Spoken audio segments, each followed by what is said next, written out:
Ready.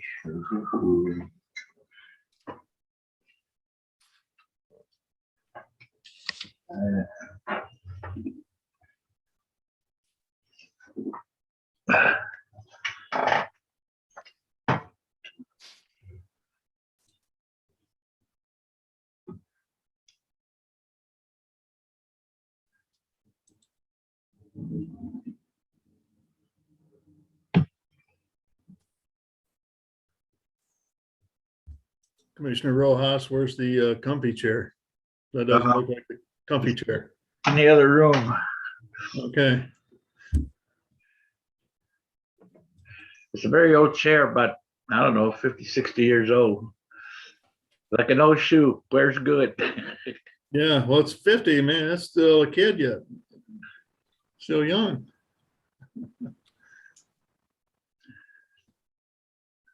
Hey, Kobe, you're telling us that we should be in for a long session then if we're looking for comfortable chairs? Yeah, yeah, exactly.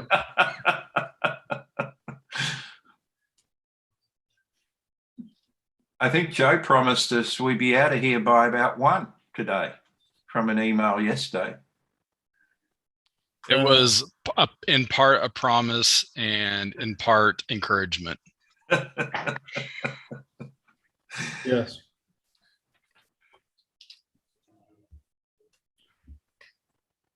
Okay, so we're missing a few commissioners here. There's Commissioner Baker. Good morning.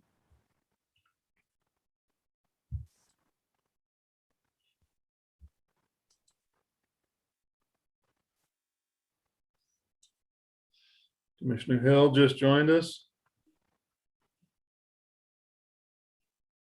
Good morning. Commissioner Enders has joined us. There he is.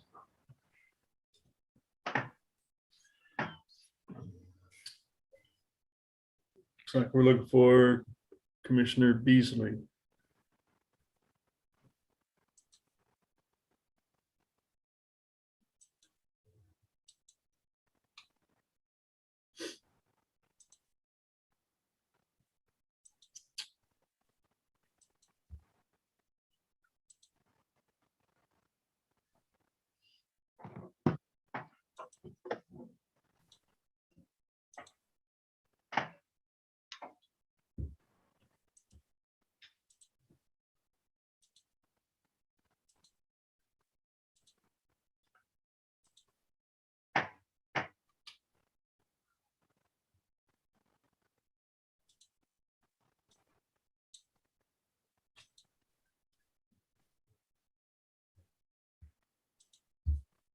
Still don't see Commissioner Beasley, but I think, is everything ready to go, Joe, or ready to start? Yeah, we're ready. Okay. All right, let's go ahead and get started then. So good morning, everybody, and welcome to the September 21 City Planning Commission meeting. I'm still reeling from that darn Chiefs loss on Sunday. We appreciate everybody being here today as we hold our Planning Commission meeting virtually. We continue to work through a few technical issues and hope to have in-person meetings in a month or two. So just the big thing is be sure to check the website as you download your agenda to see how the meetings are being held. When we go back to in-person meetings in any event, we'll still have a virtual component because we do see a lot of positives with that option. I want to continue to remind everybody that the city is updating the comprehensive plan titled the KC Spirit Playbook. There's a lot of activity going on with that thing. And a lot of information is available on the website, playbook.kcmo.gov. So check it out for some more information. The commissioners understand every project is important and unique. We also want to make sure we address them with all the attention that they need to build consensus between the applicant, public, and city staff. So we believe to reach that consensus, it's to be brief yet be heard. So therefore, we have time limits in place for the cases that we hear, which is 5 minutes for staff presentations, 20 minutes for applicant presentations, plus questions by the commissioners. Then when we move to public comment, please limit comments to 2 minutes when speaking as an individual, or up to 5 minutes when representing a community association or a larger group.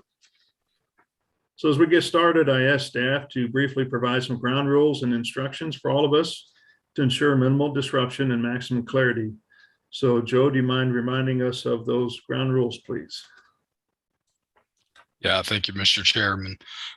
There's two types of participants in each hearing on Zoom. There are panelists, which consists of staff and the planning commissioners, and then there are attendees. Attendees are everyone else. So if you're an applicant or you're with an applicant team, or you're a citizen or neighborhood group, then you would fall under, or with a neighborhood, you'd fall under the attendees list. Whenever we call the case, if you are a member of the applicant team, please raise your hand when the case is called, and we'll promote you over to a panelist position. And it will be at that point that you'll be able to share your video and your audio with us, and your screen as well. The same is true for anyone wishing to provide testimony on a case during the public hearing. Go ahead and raise your hand when the planner is giving a presentation, and we'll promote you over when the chair calls for a public hearing, and you'll be able to share your audio and video at that time as well. Once you are promoted, please note that the audio and video will be in your control. So please mute yourself when you're not speaking, so that we're not picking up your background noise, as that can be pretty distracting. Also, when you're promoted, it will appear as though you're being kicked out of the meeting briefly, but you're not. You will rejoin us as a panelist. And then lastly, Mr. Chair, just want to remind everyone that the chat function is for questions about the agenda or technical questions about Zoom. It is not intended to be used and should not be used to provide testimony on the merits of a project. And that's it, Mr. Chair. Thank you. Okay, thank you. Is Sarah on the call with us?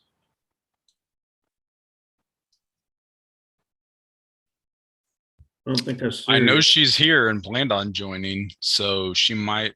Let me check to see if she's having problems joining. See if she's emailed me. So I want to make sure she's on board before we start going through the agenda items.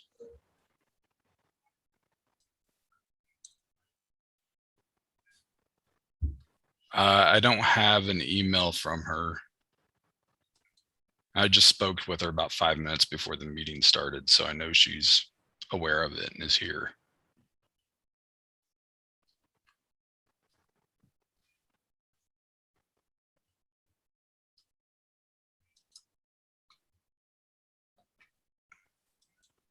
There she is. Okay. All right. So at this time, let's go ahead and work through the consent agenda items, please, starting with those cases that want to be continued. All right. So we have a total of 13 cases on our consent docket this morning, and there are 3 requests for a continuance, starting with C5.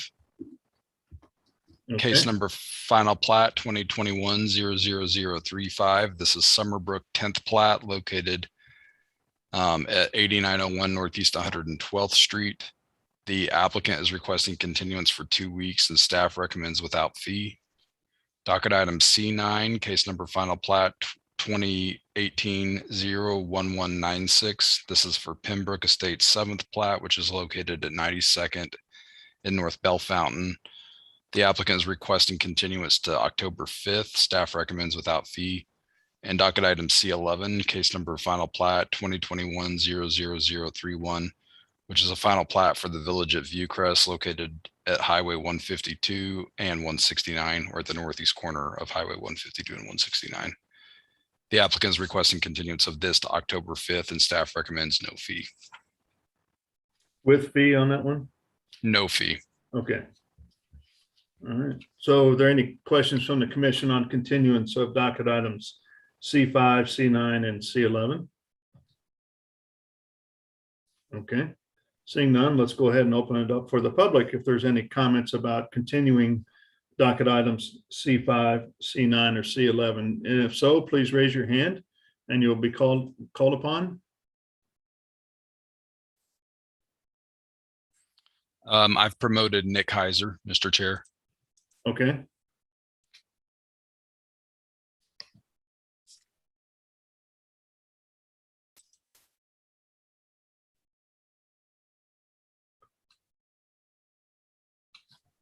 Hi, good morning, Nick. As you take yourself off mute, please state your name and address for the record. Good morning. Nick Heiser with Olson, 1301 Burlington, North Kansas City, Missouri. I think I see it now. I'm sorry. Is C3 Riverstone 5th plat? I apologize. Is that one being continued? Yes. Okay. No, that one's approval with conditions. That one we'd like to be continued.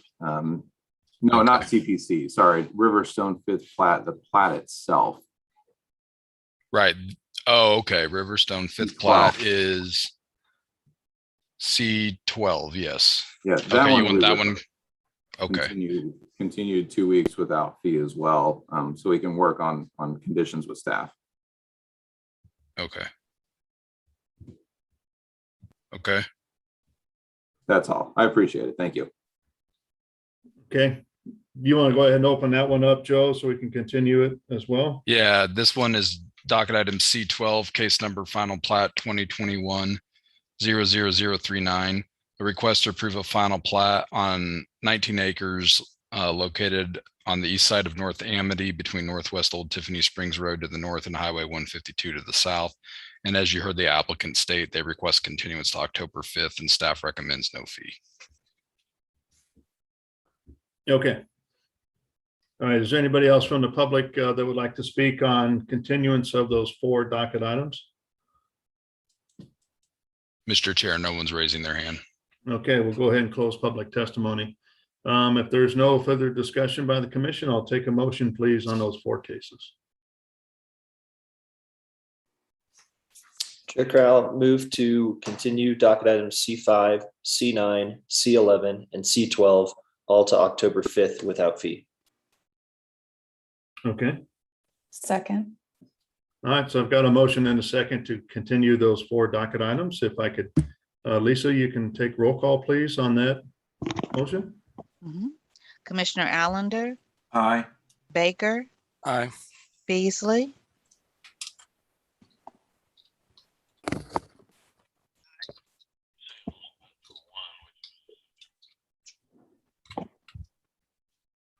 Commissioner Beasley, I can't hear you.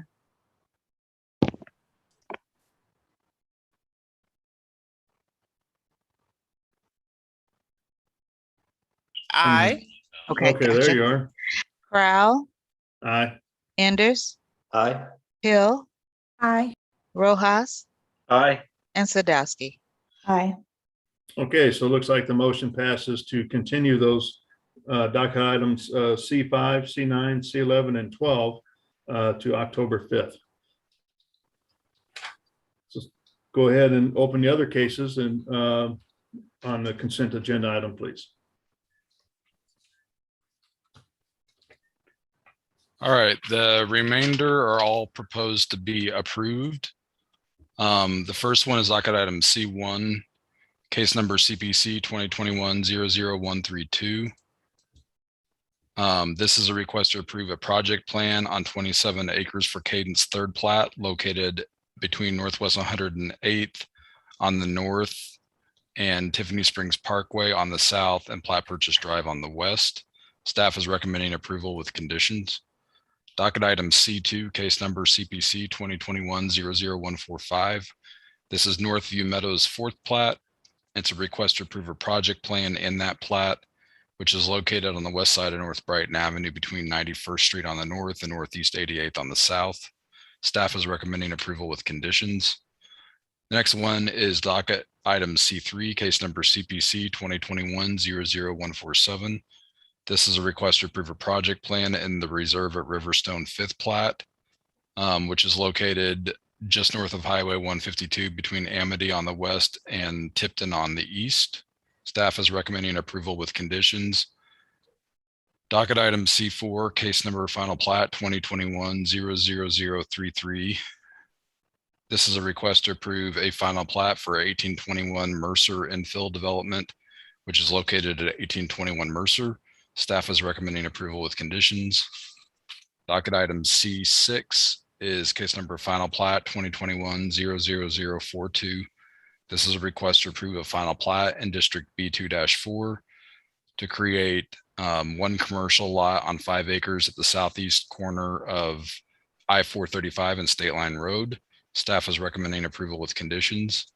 Docket item C7, case number CPC 2021-00142. This is a request to approve a project plan located at 8680 North Green Hills Road for an office building. Staff is recommending approval with conditions. Docket item C8, case number CPC 2021-00141. This is a request to approve Scooter's Coffee House at the Plaza at Shoal Creek, located at the southwest corner of Northeast 82nd Terrace and North Flintlock Road. Staff is recommending approval with conditions. Docket item C10, case number final plat 2021-00029. This is a request to approve a final plat for Post Hill Phase 2, which is located on the east side of Northwest Skyview, about 1,200 feet north of North Ambassador Drive. Staff is recommending approval with conditions. And docket item C13, case number final plat 2021-00041. This is a request to approve a final plat for the Wildflower subdivision located at the northeast corner of Northeast 104th Street and North Hedges Avenue. Staff is recommending approval of this one with conditions as well. And that concludes our consent docket. Okay, any questions from the commission on any of the consent agenda items? Yeah, Mr. Chair, I just wanted to C4 on the infill.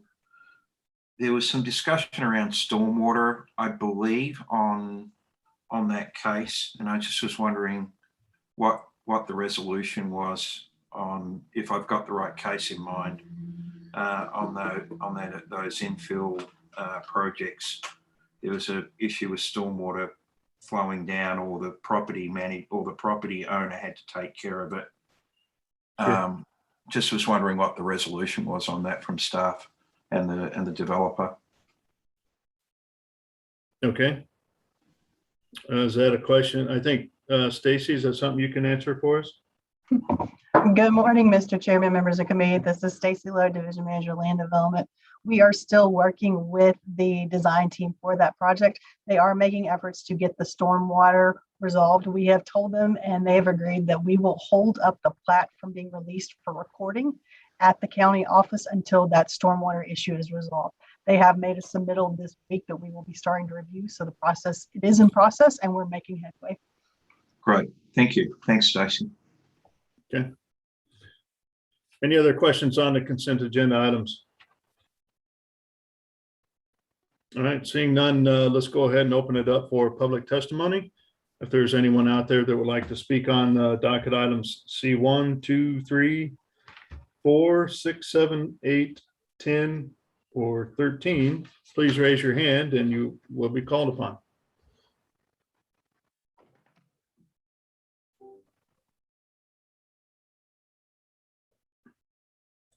Take it there's nobody out there.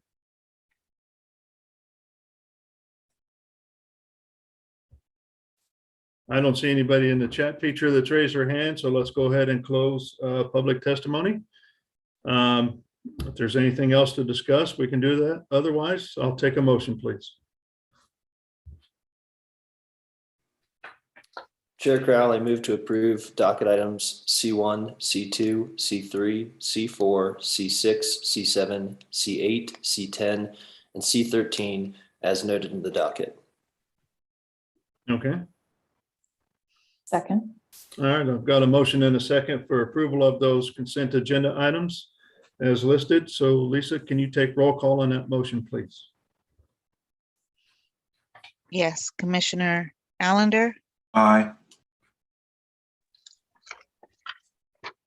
Baker, Aye. Beasley, Aye. Crowell, Aye. Enders, Aye. Hill, Aye. Rojas, Aye. and Sadowski. Aye.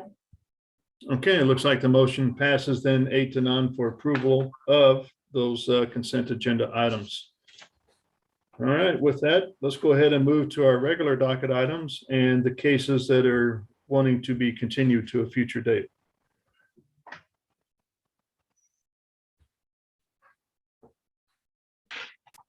All right. Good morning, everyone. Joe has, Morning. Joe has some emergency going on, so I am here reading the regular docket on behalf of him. So for the regular docket, as far as we know, we have a few continuances here. The first continuance is docket number 4, case number CD CPC 2020-00137, levy at Martini Corner. Staff recommends continuance to October 19 without fee. The applicant requested a continuance to October 5th without fee, and staff is in agreement with that. And docket number 5.1 and 5.2, 5.1 case number CD-CPC-2021-00137, Windstar Busing. This docket item, staff and applicant is in agreement to continue this case to October 19th without fee. Docket number 5.2, case number CD-CPC-2021-00136. It's also Windstar Busing. Staff and applicant are in agreement to continue this case to October 19th without fee as well. By the way, do I need to read the entire legal? I'm sorry. Do I need to read the entire legal ads, or is the case number sufficient enough, Mr. Chair or Sarah? I think if you read the case number and what the project is, that should be sufficient. Thank you. That works. Thanks, Sarah. Docket number 6, case number CD-CPC-2021-00060, Plaza East Apartments. Staff and applicant are in agreement to continue this case to October 19th without fee. And then the next continuance will be docket number 8, case number CD-CPC-2021-00109. It's the I-49 Industrial Center North. Staff recommends to continue this to October the 19th without fee, and the applicant is in agreement. Case number 9.1, docket number 9.1, case number CD-CPC-2021-00125, Martin City Apartments. Staff recommends this case to be continued to October the 5th without fee, and the applicant is in agreement. Docket number 9.2, case number CLD-FNPLAT, final plat, -2021-00030, Martin City Apartments. Staff recommends this case also to be continued to October 5th without fee. The applicant is in agreement. The next continuance is docket number 10, case number CD-SUP-2021-0058, Sahara Sand. The applicant and staff are in agreement to continue this case to October the 5th without fee. The last continuance is docket number 11, case number CD-CPC-2021-00100. It's the Bodai Residential Development. Staff recommends continuance to October 19th without fee, and the applicant is in agreement. That's all the continuance requests on our regular docket. Okay, is docket item number 1 going to be continued as well? Yes, I was going to mention that as well. Docket item number 1 is CD-CPC 2021-00086, 8450 Oldham Road. This is a request to approve a rezoning from District R7.5 to District R80 on about 2 acres located at the same location as I mentioned. And staff is requesting that this be continued to October 5th without fee as well. Okay. All right, so it looks like we're going to continue docket, or the request is continue docket items 1, 4, 5.1, 5.2, 6, 8, 9.1, 9.2, 10, and that's it. Any questions from the commission on continuance of those docket items? And docket number 11. Oh, did I miss Sorry. 11? I'm sorry, I did. Sorry Shu, about could that. you clarify docket item number 4, if it's being continued to October 19th or October 5th? October 5th. Okay. Thank you. Okay, any other questions from the commission to city staff? Okay, so we'll, at this time, we'll go ahead and open it up to public testimony. If there's Nobody has anybody raised- out there that would like to talk about continuance of these docket items we just read, please raise your hand and you will be called upon. Nobody has raised their hands, Mr. Chairman. Okay. So we'll go ahead and close public testimony at this time, and if there's any discussion by the commission, we can do that. Otherwise, I'll take a motion for continuance of these cases.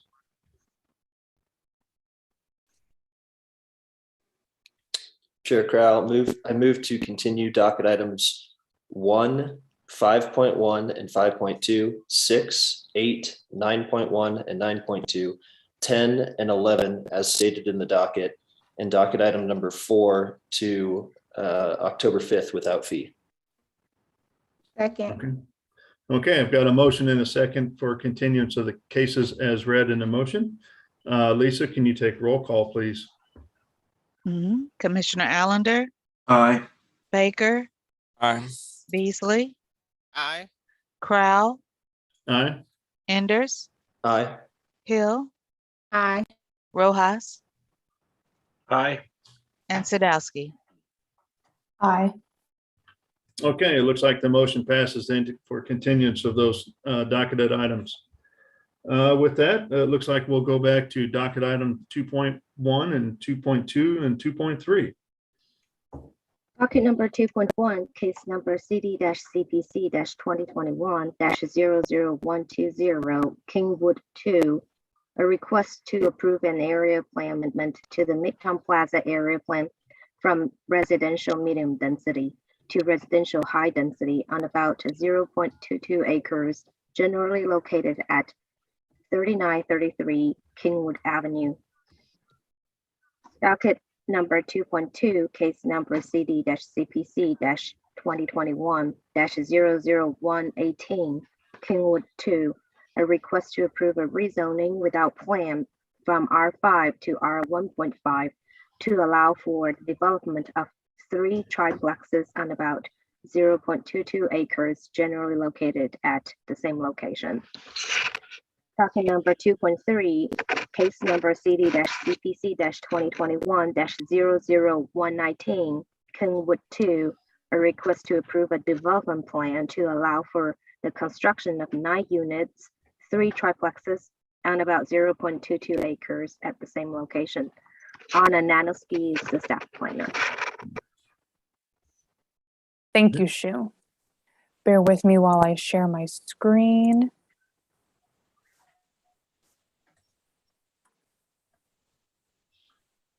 Okay. Docket items number 2.1, 2, and 3 focus on a couple of lots generally located at 3933 Kenwood Avenue. The existing zoning is R-5. They're proposing a rezoning to R-1.5. The existing land use is residential medium density. Proposed land use is residential high density. The applicant is proposing to develop 3 triplexes on the site. Thus, the associated rezoning, area plan amendment, and development plan with these cases. The site is located in the Midtown portion of Kansas City, directly east of Gillum Park. This is a close-up of the lots in question. We can see Gillum Park over here on the left side of the screen, and then the 2 lots highlighted in yellow. And it's something to note that the developer has also developed the duplexes to the north of the site. The review criteria associated with the zoning amendments are on the screen. All appear to be in compliance. I want to note 2 of these in particular, A and C. The area plan for this area notes that there is a strong desire for multifamily reinvestment to continue in the area, which is in compliance with the proposed plan. And then also with C, the physical of the character of the area is going to be maintained by this rezoning. So the surrounding area does feature a lot of a mix of housing types, which is supported by this project as well.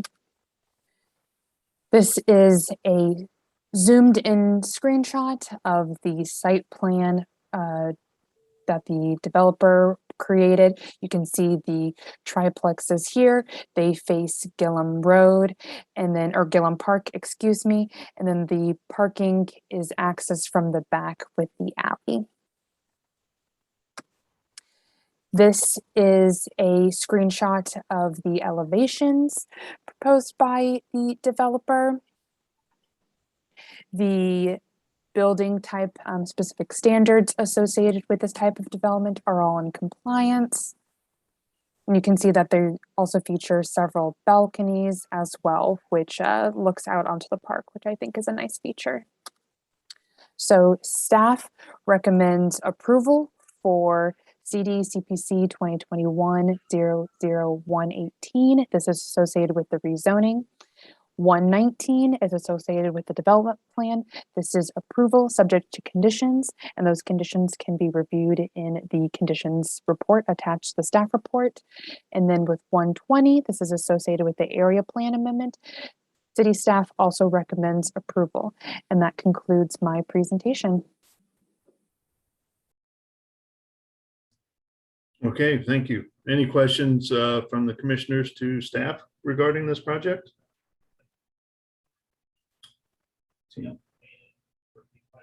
I was just wanting to confirm, so the 118 is without conditions? I mean, I know it says on the agenda this should be approval with conditions. But correct. It's without conditions. And then 119 is approval with conditions. That's where all the conditions are listed? Correct. Okay.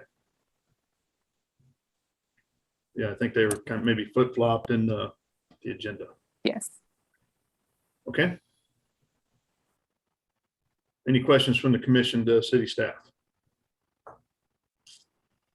All right, not seeing any, so let's go ahead and welcome the applicant regarding this case, docket items 2.1, 2, and 3. Do you know who's the applicant? Good morning. Alex Hilton is already been promoted to a panelist, and he's on.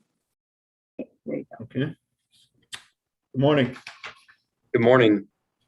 Don't mind stating your name and address for the record, please? Yeah, Alex Hilton, 2001 Shawnee Mission Parkway, Mission Woods, Kansas, 66205. All right. What can you tell us about the project? Yeah, so as Anna mentioned, we developed a couple of years ago 3 duplexes just to the north of this subject property that we are currently discussing today. The current subject property has 2 vacant houses on the, or vacant structures on the property. One was a multi-unit property originally. The other one has been a chronic issue with an out-of-town owner that has had previously abandoned the property. Both properties are beyond repair, and given the location, the success that we've had with our first development and the first phase of the development, we're pursuing this redevelopment opportunity for the second phase. And we think that this is additive to the neighborhood and appropriate given the amount of traffic that both Kenwood experiences and then also Gillum Park and Gillum Road. Okay. Thank you. Is there any questions from the commission to the applicant?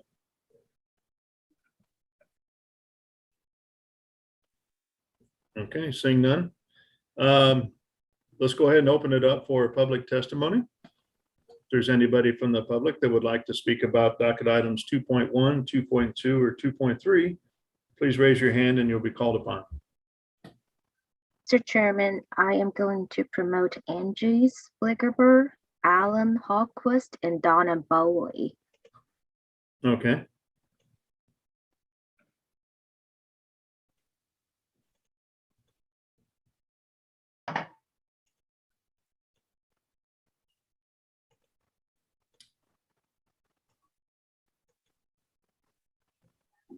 Let's see, so let's start with Angie, if you don't mind. If you don't mind stating your name and address for the record, please.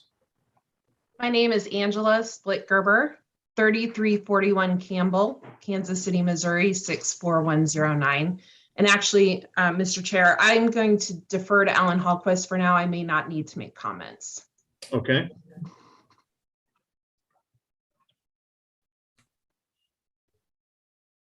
This is Alan Hallquist, if you can hear me. Yes. My name is Alan Hallquist. I live at 17 Jansen Place in the Hyde Park neighborhood, and I work with the Hyde Park Neighborhood Association on zoning matters.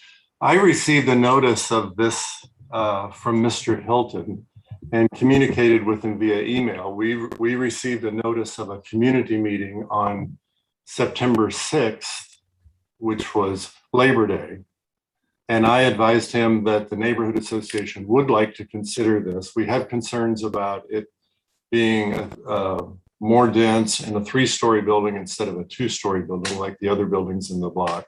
His prior duplexes were acceptable to the neighborhood and worked out through compromise. But we scheduled a neighborhood meeting. Our monthly neighborhood meeting is tonight at 7 p.m. This matter is on the docket for that. I emailed Mr. Hilton and advised him that we would be happy to consider this at the meeting this evening, our monthly September meeting. We weren't going to consider it on Labor Day. And I asked him to provide me with some materials that could be distributed to the neighborhood association as part of our notice. So I had expected this was being continued today because the Hyde Park Neighborhood Association, the images that you're seeing are the first time we've seen them. We'd requested them, but haven't seen them. So the neighborhood association would like an opportunity to hear Mr. Hilton's presentation, like we have done with every other development proposed in the neighborhood. And I'd ask that the commission continue this so that the neighborhood association and the nearby neighbors could have a dialogue with Mr. Hilton. And I appreciate your consideration. Okay, thank you. Donna, you'd like to speak now? Yes, I would. This is, I thought it was very interesting in a staff report that it says that it's not, the Boulevard and Parkway standards does not apply. It is within 150 feet. In fact, it's right across the street from a parkway. So the Boulevard and Parkway standards do apply to this building, and there's does not meet those standards. And I'll stop there because Alan has already requested a continuance. Okay. All right, thank you.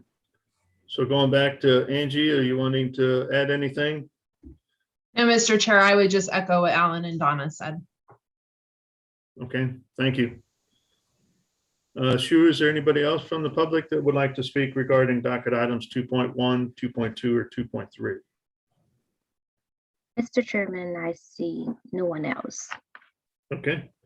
All right, this time we'll go ahead and close public testimony.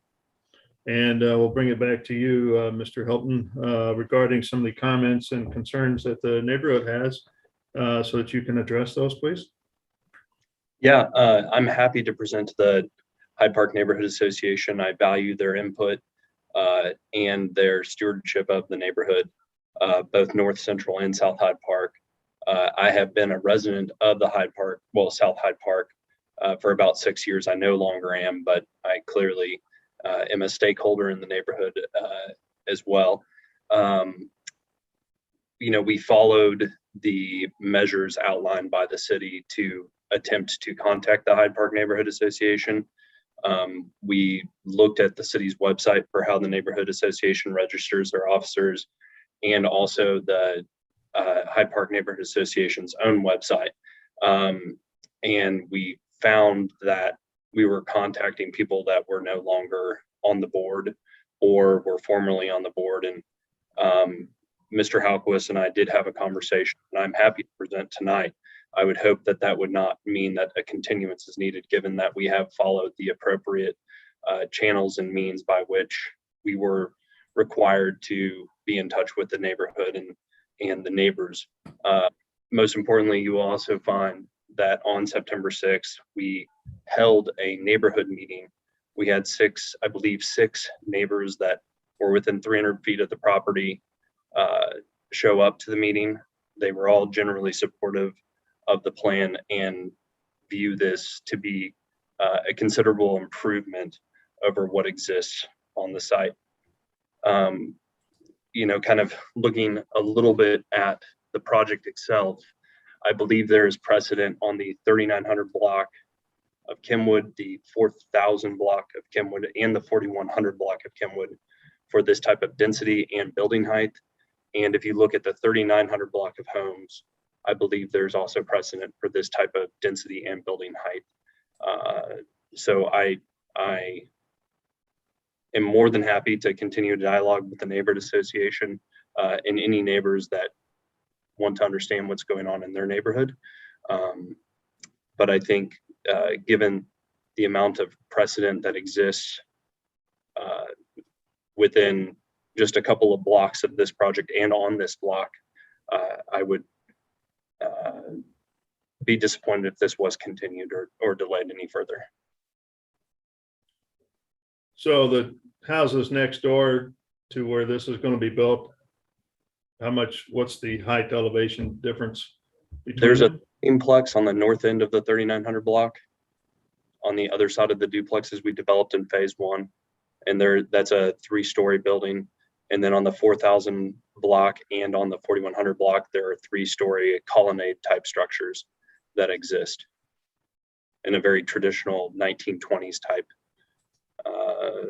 architecture, I believe. Okay. All right, any further questions from the commission to the applicant regarding the comments from the public and response? Yeah, could staff address the Parks and Boulevard comment standards, that they don't apply? Yes, I just remeasured and this property is about 450 feet away from Gillum Road, which is an established boulevard. So it does not have to apply by the boulevard and parkway standards.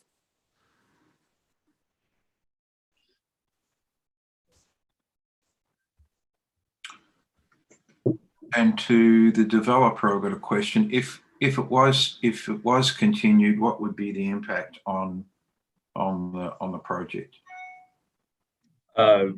We're just delaying our start date. I mean, we're all in a race against weather at this point, trying to get this project out of the ground before it gets too too nasty out. Great, thank you. And to follow up on that just a little bit, this would be the second time we've been continued. We were continued 2 weeks ago as a result of a miscommunication in what I understood the requirements to be with how the neighborhood association could consent to the time and meeting place. And so we had a meeting scheduled prior to September 6th that we ended up canceling. It was scheduled for August 31st, but we had not heard from the neighborhood association. So we canceled that to delay to the 6th. And then the requirements are such that that meeting on the 6th, cannot occur any later than 7 days prior to our hearing. So, we'd be continued for the second time.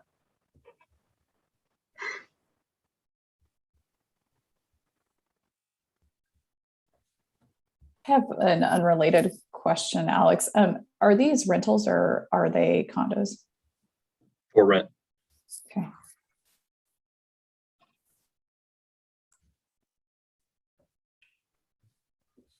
Okay, any other questions from the commission to the applicant regarding this case? Okay, so at this point in time, we're going to head it and close all testimony. So it sounds like there's a couple of issues here. One is a request from the public to have an opportunity to meet with the applicant about the project and would like it continued for until the next meeting, which is in October. Or just move forward with the case as it is, and they can have their meeting tonight, discuss a few items, and then maybe readdress those items that might be of concern before it goes to council. The big piece I'd be concerned about, I think it sounds like the neighborhood is worried about it being a 3-story versus 2-story. That it might be a little bit taller than anything around there. So if there's a change from that, which I doubt the applicant wants to do that, would require resubmittal of documents for that.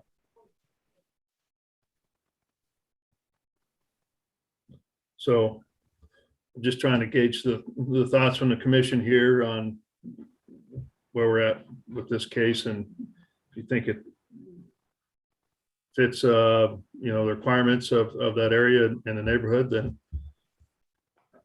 Anna, can you speak really quickly to the height again, and then how it was determined that it's conforming at 3 stories and at 30 feet? Sorry, can you rephrase the question? Yeah, can you just speak to the height of it, so that, like, I'm empathetic to the developer in the situation, but I also want to feel comfortable about the height. And so if you could just provide a little bit of context as to how it was determined that 3 stories and 30 feet conforms with the neighborhood standards. Yeah, 1 second. Let me double check.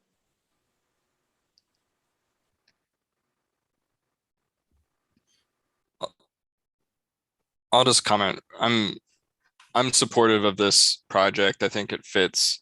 I mean, if you just go down the block, it has 6plexes, the traditional 6plexes, which are 3 stories.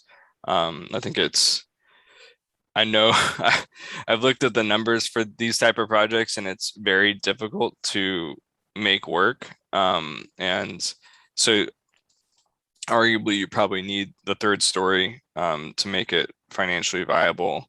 And it's not, in my opinion, out of place. And I think it looks like a nice building. So, I mean, there's obviously issues with the neighborhood meeting, but if the procedure is followed, I think it's hard to, and there was a neighborhood meeting that people attended. I think it's hard to kind of punt on this, but that's just my 2 cents. So the maximum height for the existing zoning district R5 is 30 feet. And they are also requesting to rezone to R-1.5, which has a maximum height of 45 feet. So the height of the structure would be permitted either way. Thanks, appreciate it. Anna, if I'm not mistaken, part of the development plan is to ensure that the neighborhood is protected from building an improvement on the site that would maximize that building height. And as the developer, I am, sensitive to the neighborhood's, opinions about the project and future developments. But if I'm not mistaken, part of the development plan is to ensure that a project that is delivered that is 30 feet in height. That am I understanding that correctly? With regard to my development plan application, That the structure is 30 feet tall. in that I am bound to that without, and if I were to change that, I would need to resubmit. Correct. Okay. I'll just add, I think this area is kind of ripe for just more people. There's the bike lane. It goes all the way up to my work, right? And I mean, if someone was able to live there, more people were able to live there and kind of utilize that and the expanded infrastructure, both transit and bike, I think it'd be a net benefit for the city, and just great for people overall. Okay, anybody else have a comment? I just want to state one thing regarding to the applicant's question about revising in case in future if the height is not exactly as stated. So we do have a major and minor process. Anywhere it's above 10% or 6 feet, whichever comes first. For the height, they will have to trigger a major amendment to the approved plan, just so you guys are all aware of that. I just want to add that a lot of times gable, shirtwaist houses can be easily 30 feet. So we're not talking significantly different than what you oftentimes see in Hyde Park. And there's also a lot of distance with both the alley and the parking behind between the house to the east, the houses to the east. I also think it makes a lot of sense to put as much density as possible along the park. That's where you want to see density because you have the wide spaces, so you don't have to worry about shadow lines and things like that on that side of the street. So I think it's a great structure. I like that there's a lot of brick on the front facade, a lot of activation with the balconies. Yeah. I think I'm in support. I hear the concerns of the neighborhood, but I don't want to deter from our procedure if the staff believes that this followed in line with the engagement requirements. That's what I would lean towards. Okay. Anybody else? I'm supportive of the project. I think if there is feedback from the meeting tonight that if the issues could be worked out between our approval and then it going and getting approved by the council. So hopefully if there's any major issues, they can be worked out in that time frame. But I like the density. I like the look of the development. So I'm supportive of it. Okay. Anybody else? I guess No, my only go ahead. concern is that the only concern from the neighborhood is the meeting that they had, that they weren't able to have the bigger majority there to see their plans ahead of time. Can they, from what was presented today, do they see themselves being able to work with the developer and move forward? I think that my guess is that the concern is that because it was held on a holiday, some people might not have attended, and therefore they might not have known to show up today based upon, assuming what the project might look like.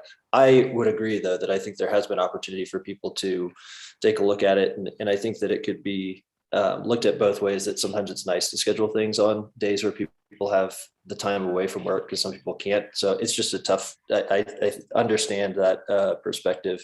But I think that the concern was that some people might not have had the opportunity to fully look at the project, so they wouldn't have a specific issue with the project. It's just that they haven't had the time to look at the project, to evaluate the project, is my understanding.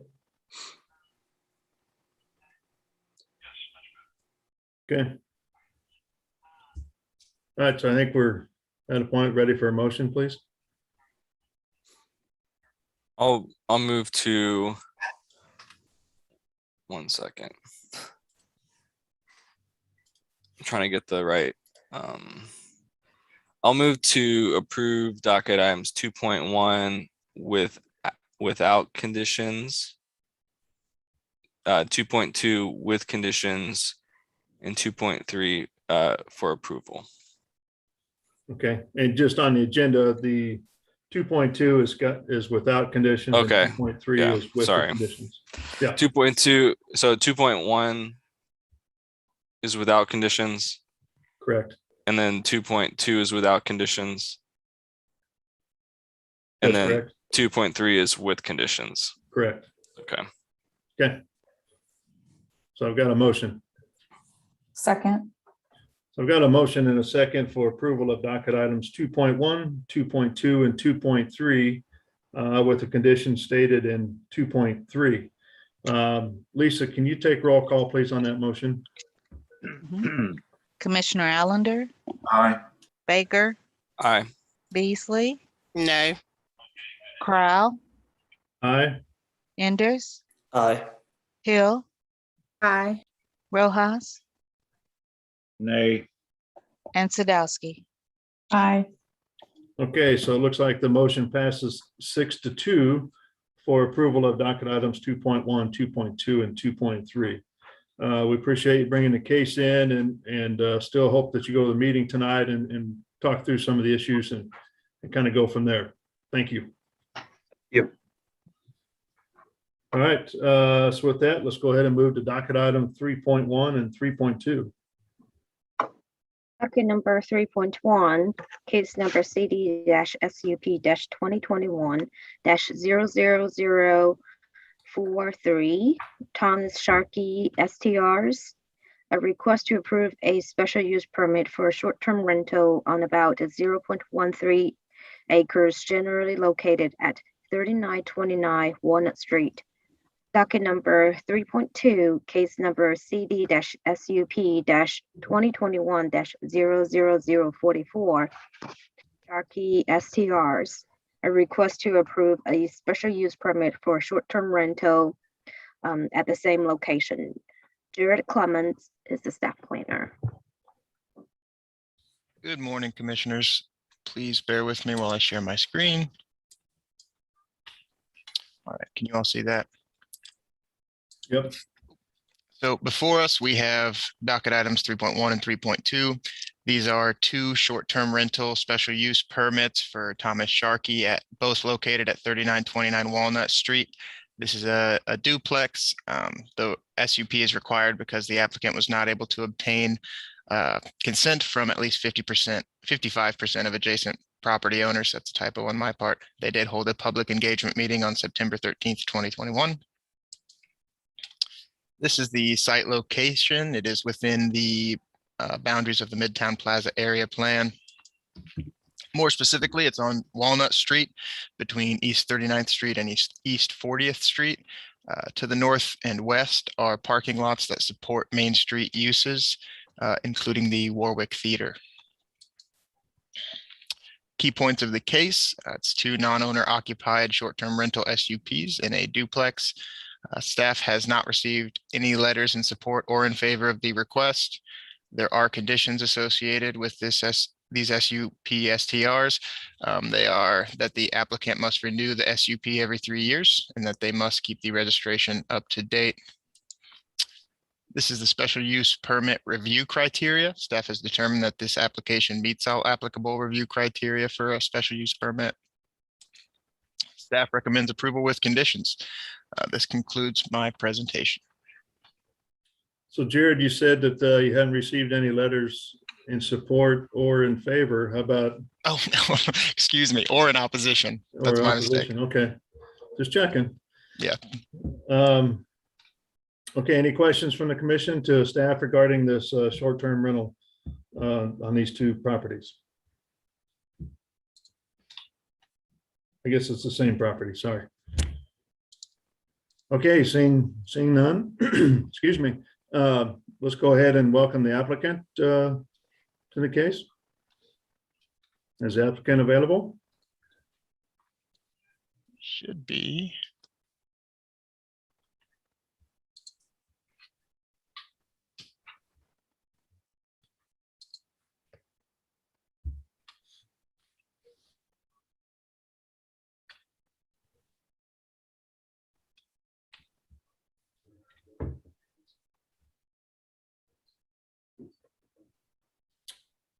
Did we find the applicant? Shu, do you see him in the list of attendees?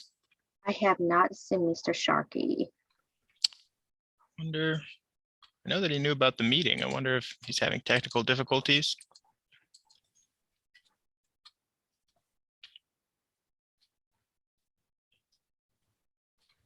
Well, You find him? I don't see him. I would recommend us just to hold on to this case and move on to the next one. All right, so we'll hold that case open and come back to it after we go through the other cases. And Jared, if you don't mind reaching out to them and asking them to, attend the meeting with us, that would be great. Yep, I'll give him a call. Sorry about that. Okay, let's move on then to docket item 7.1 and 7.2. And please note that we do have a required quorum on this one. And Commissioner Allender, you get to hold out on this.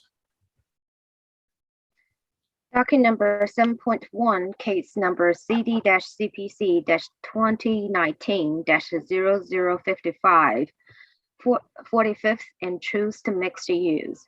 A request to approve a rezoning from B3-2 Community Business-2 to UR Urban Redevelopment for the development of 2 mixed-use buildings to include 100 residential units on about 1 acre, generally located on the west side of Troost Avenue between East 45th Street on the north and Brush Creek Boulevard to the south. Docket number 7.2, case number CD-CPC-2019-00065, 45th and Troost mixed use.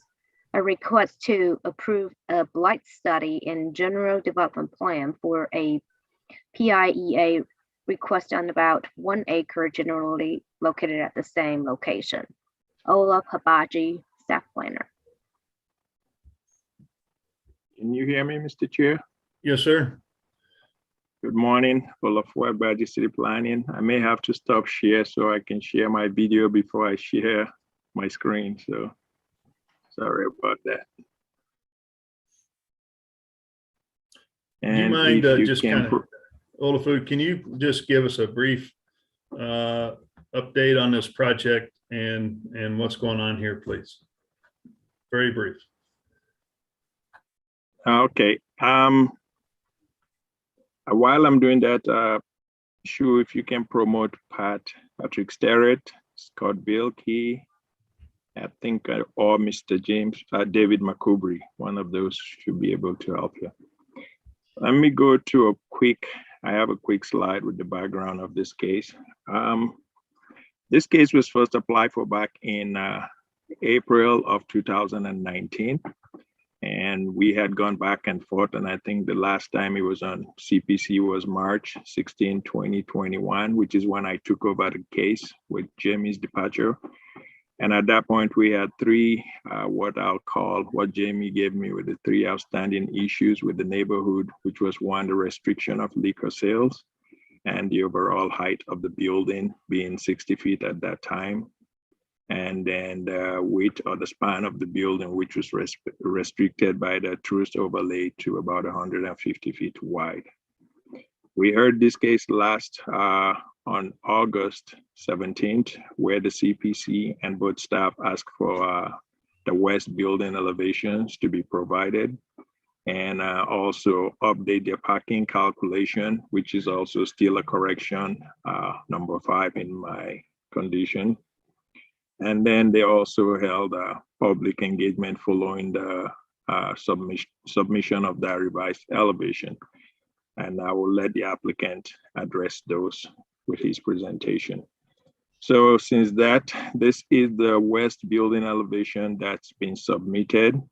And as you can see, what they did or what the applicant has told me, and I'll let him add more to this, is that they have removed any balconies or any activity on the west side, thereby not having any active use on the west side of the building that abuts the single family residence. And that's it, unless you want me to go fully and give you my original presentation of what the actual project is. I can give you a quick summary too if you want.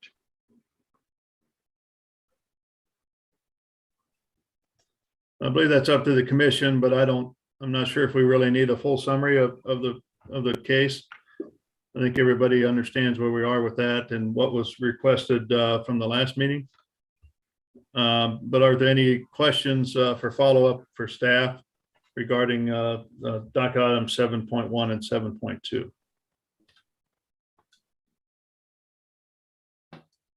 I could also give additional information, if you don't mind, Mr. Chairman, in terms of where we are, and I could also let the applicant give additional information as to how they've addressed the parking and what happened at the last public meeting. Okay, yeah, please do provide us the updated information. Thank you. Okay, I'll go ahead and get to that. One of the concerns that I talked to the neighborhood was that the flex building is allowed within the Trust overlay subject to approval of an SUP. But within section 88.51709D, and that's direct as it's written in the code, it says if a use that would have required special use approval is approved on a development plan, no separate special use review will be required. And also within that same section, 09F states that the city council has final decision-making authority on development plan application, a major amendment thereto. So the reason I bring this up is that the applicant is requesting for this UR to serve as the development plan in lieu of the special use permit that would have been required by the Trust Overlay District. And these are the sections that allow that to occur. And, with that, I think Mr. Patrick Sterrett can go ahead and address the parking and then the west elevation and also the public engagement. And I'll stop sharing for him to do that. Okay, any questions from the commission to Olafu? Okay. All right, let's go ahead and welcome the applicant again regarding this case.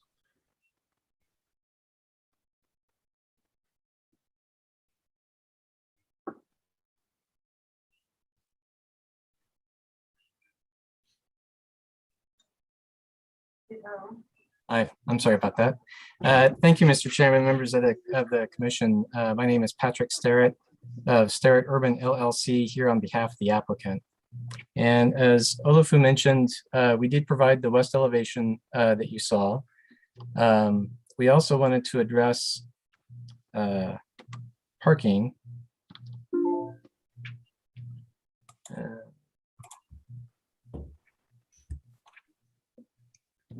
Okay. Oops. And so in phase one, where there's more than 20% of the dwelling units that are affordable, which we satisfy, we are planning on 100% of the units actually being affordable. That satisfies the zoning code reduction for multifamily projects that have more than 12 units. In that case, the parking can actually be reduced to half a parking space per dwelling unit. And in this case, for phase one, which is the south building, we've actually provided 0.67 parking spaces per dwelling unit. And that number has improved since we reduced the building height from 60 feet to 50 feet and reduced the number of dwelling units by 25%. Also in phase one, we have commercial ground floor. It is within 1,000 feet of a BRT station that's located at Cleaver 2 Boulevard and Troost. That satisfies the zoning code for a reduction, where as long as we do not surpass 2,000 gross square feet of restaurant, 4,000 gross square feet of retail, or 10,000 gross square feet of office, we do not need to provide off-street parking spaces for those uses. In this case, we've assumed that the most intense uses would be maxed out. So 2,000 gross square feet for the restaurant, which would be 20 spaces, 4,000 gross square feet of retail, which would normally require 10 spaces. And then the remainder of the space, 3,345 gross square feet would be office, which normally would require 3 spaces. But we are within 1,000 feet of the BRT station and qualifies for the reduction in having no off-street parking spaces for those uses.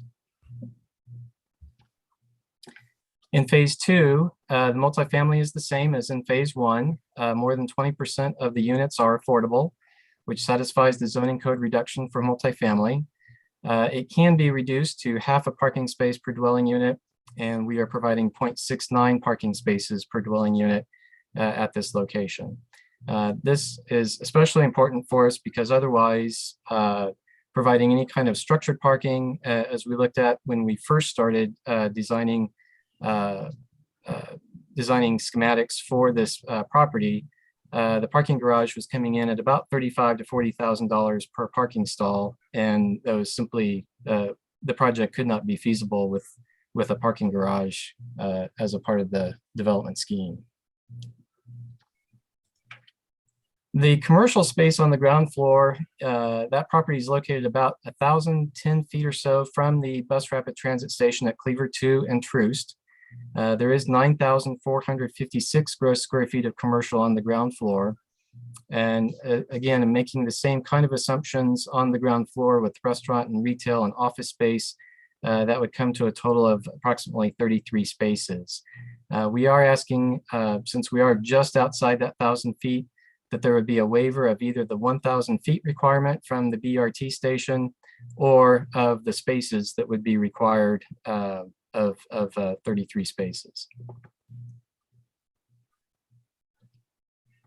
And you can see here the distance as measured on the city's GIS. So the 1,007.7 feet, it's approximate and probably not entirely accurate unless we were to go ahead and survey it. But it is very close to the 1,000 feet that's required within the zoning code. We did have then a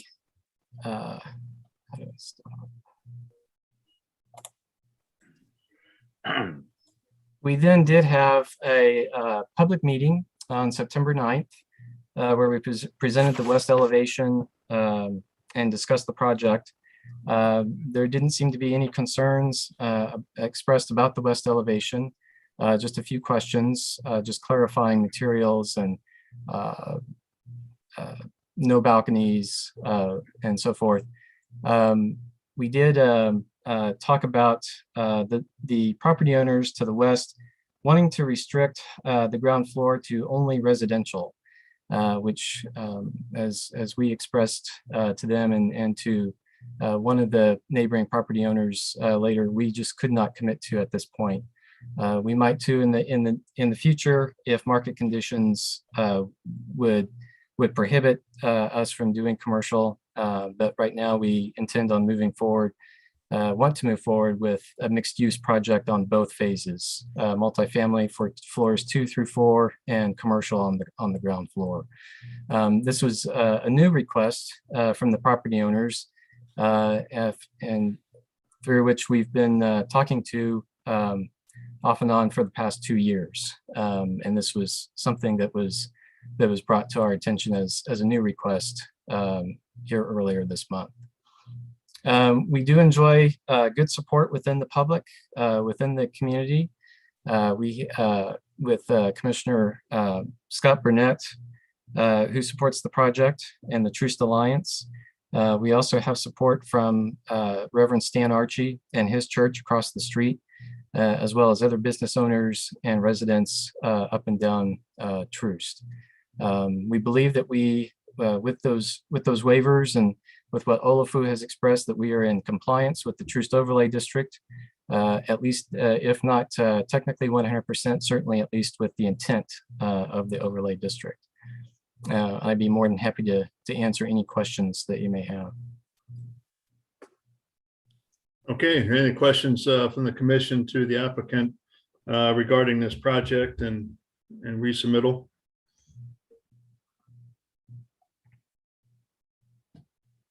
Maybe it'll take a couple minutes to sink in. Olafu, you're on mute. Sorry about that, just eager. I want to ask if you do want to hear from Dave McCoubry and on the tax incentive plan. Do you want to hear from them before I wrap up my presentation? Does the commissioner want to hear from Mr. McCoubry, or can I just give you my final recommendation? I'm not seeing that anybody needs any additional information regarding that at this time. So sorry, Mr. McCoubry, if you had something to say, go ahead. Thank you. Good morning, Chairman Crowe. Appreciate that. David McCoubry with the PIEA. I have nothing to add. We didn't anticipate discussing the blight study again. Scott Belkey, our consultant, is on the call as well. If there are questions concerning the property and its current condition. But no, sir, I do not have anything to add unless there are questions. Okay, thank you. I'd say go Yeah, with ahead, that- Olaf, and finish it up then.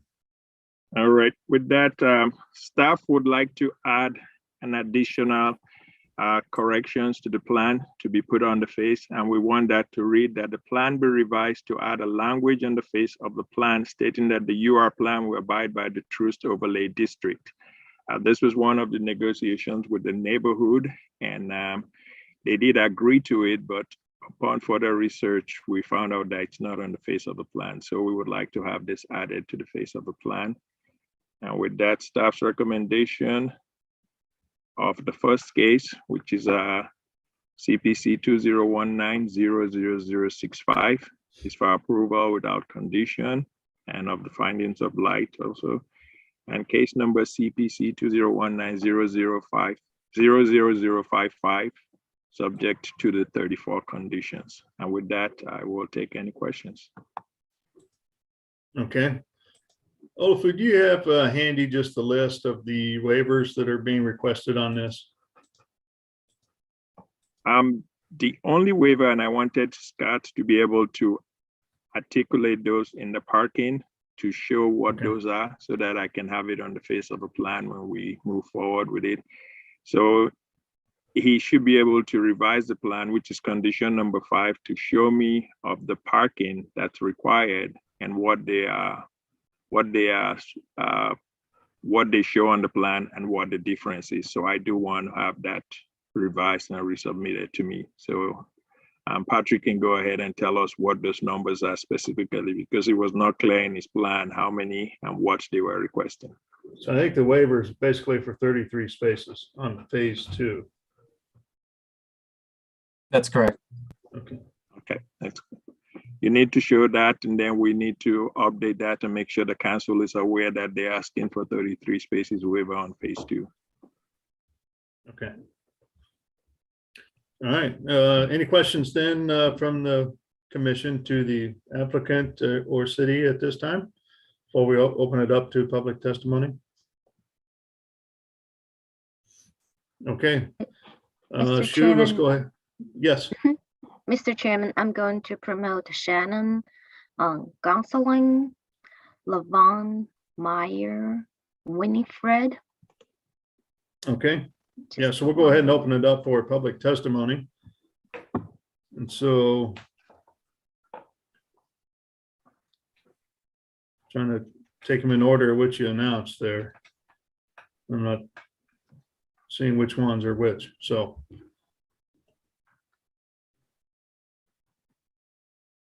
Can you tell me, Shu, the ones you promoted? Yes, I have Okay. promoted Shanna Gonsolin and Winifred, Okay. they, them. Who else? And And Levon, I believe. Okay. Right. Let's start with Winifred, if you don't mind, going first. Good morning. Can everyone hear me? Yes. Good morning, commissioners and planning department. My name is Winifred Wright and I reside at 4509 Gillum. And what I wanted to share with you today was some information that we have received from a large number of people, not only in the immediate neighborhood, but also in the surrounding neighborhoods. And so I would like to share my screen at this time, if I may. Okay.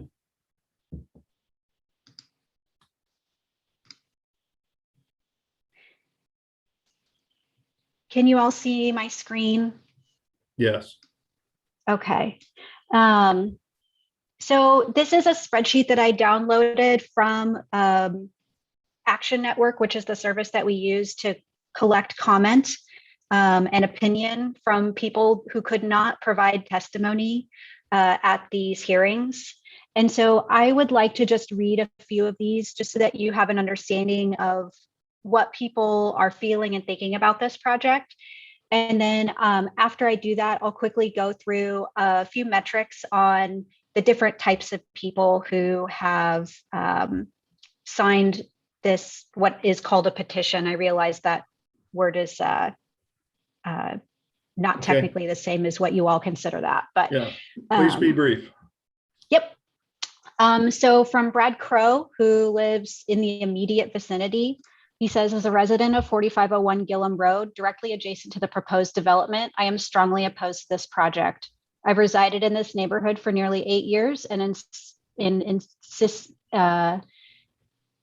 instead to do so for the foreseeable future. I think that's a little bit of a typo. For the reasons outlined here, as well as the fact that Kansas City is awash in out-of-town tax-abated developments, some of which are barely occupied, I register my strong opposition. Maggie Haynes, also from 64110. I do not support elected officials from the suburbs of KC to develop property on Troost using KC tax incentives. A lot of what I'm seeing here are issues with the tax incentives being requested for this project. So Laura Wagner of 64108, it's incredibly important to me that we develop our city in a responsible way, particularly along corridors, long seen as a division line for race and poverty. I think that's another really excellent point.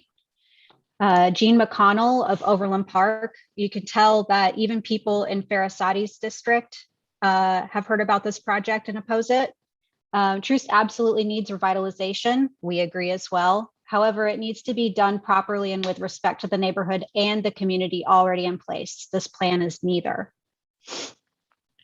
Derek Moore. Mind summarizing instead of reading word for word, please? So I think we can read that. If you just summarize a few of them, that would be great.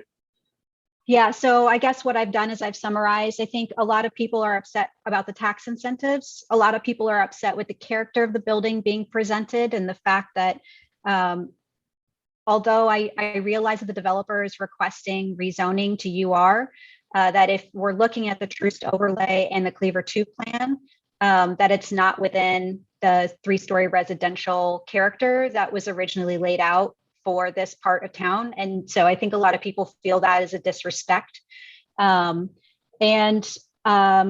You know, a lot of people are upset with the fact that Farasati is saying a lot of things that he wants for Overland Park and then coming over here to Kansas City and doing the exact opposite with property that he has let become derelict. So that's really kind of where the issue with this building sits.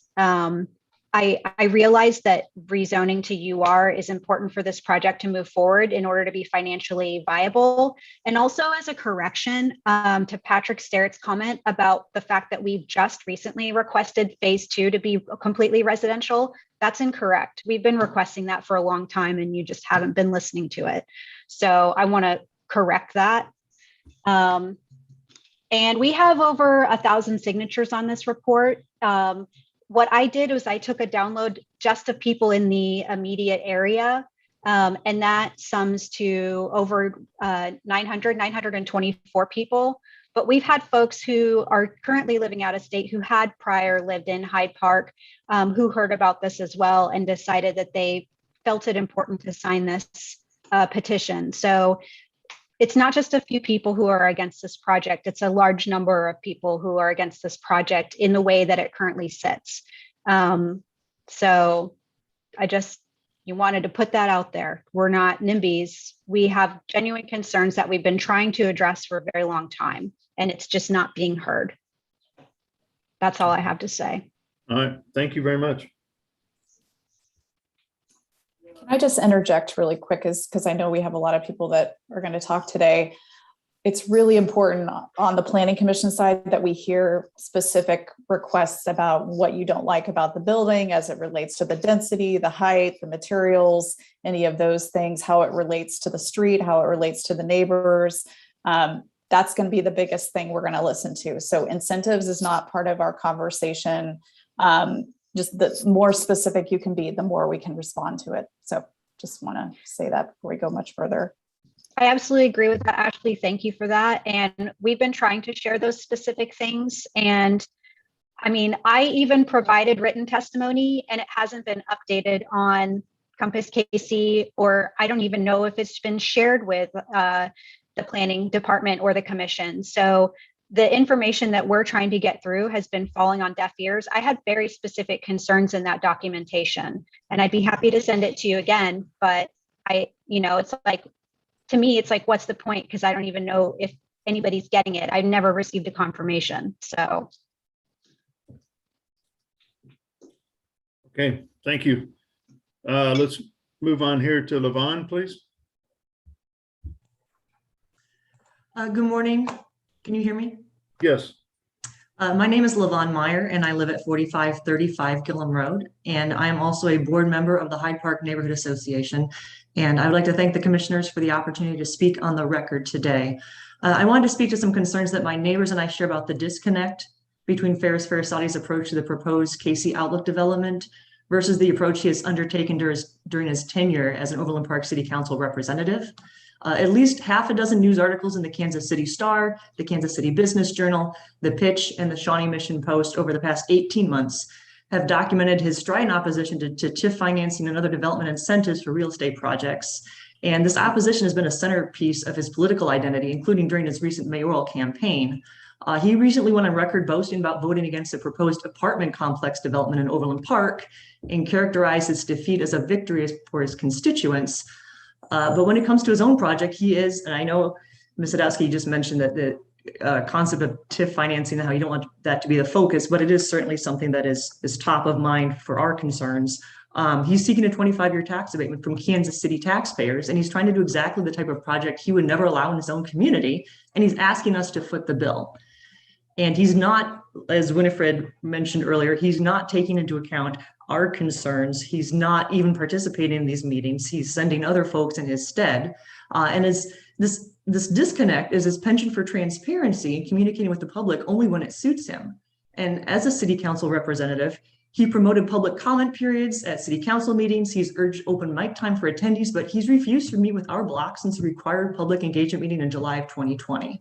And when we collectively reached out to him with a series of proposed compromises, including we'll go with mixed commercial and residential. If you drop this to 3 stories, please abide by the Truce overlay. This was put in place by longtime residents after months and even years of participation in public comment period and research about what's best for our community. He sent word through his architect that he didn't see a point in meeting with us again.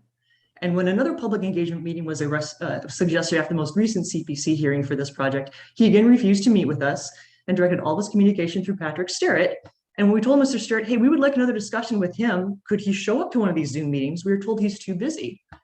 And our response is, we're all busy, but we make time for what's important to us. And the fact that he hasn't shown up to any of the CPC meetings, including today, is another indication that he isn't taking this process seriously. He just wants Kansas City, Missouri residents to rubber stamp a project he would never allow in his own backyard.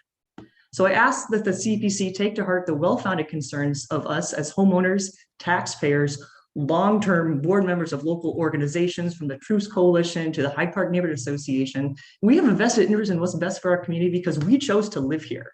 We chose to raise children here, put them in schools here. We chose to work here. And we know what our community needs, and what it needs is development that is thoughtful, that is in compliance with existing zoning requirements, that's not seeking waivers for everything that they don't want to agree with.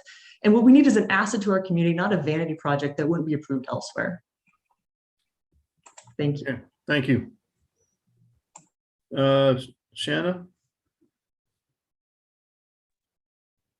Hi. My name is Shanna Gonsolin. I live on 4513 Gillum Road. I have to agree with the petition that Wynn has sent out, and most of the people who are on that petition, they have valid complaints. A lot of it is the flex building, the utilized space of these flex buildings. And I'm going to give you an example because I actually took pictures of what these flex so-called buildings look like and what the retail space is today, which are empty, vacant. Some of it is because of COVID, that is true, but some of this was vacant even prior to COVID. So we have a lot of waste space, but what we need in Kansas City is affordable housing. Everyone in this neighborhood has told the developer that we We want the affordable housing. We're okay with the residential side. We've been against the commercial side. And we have said that from day one. But again, like Wynn said, no one is listening to us. And it was brought today as a new problem. No, we're against the commercial space and this project from the get-go. So waste space, let's see what waste space looks like. Let's see if I could share this. Well,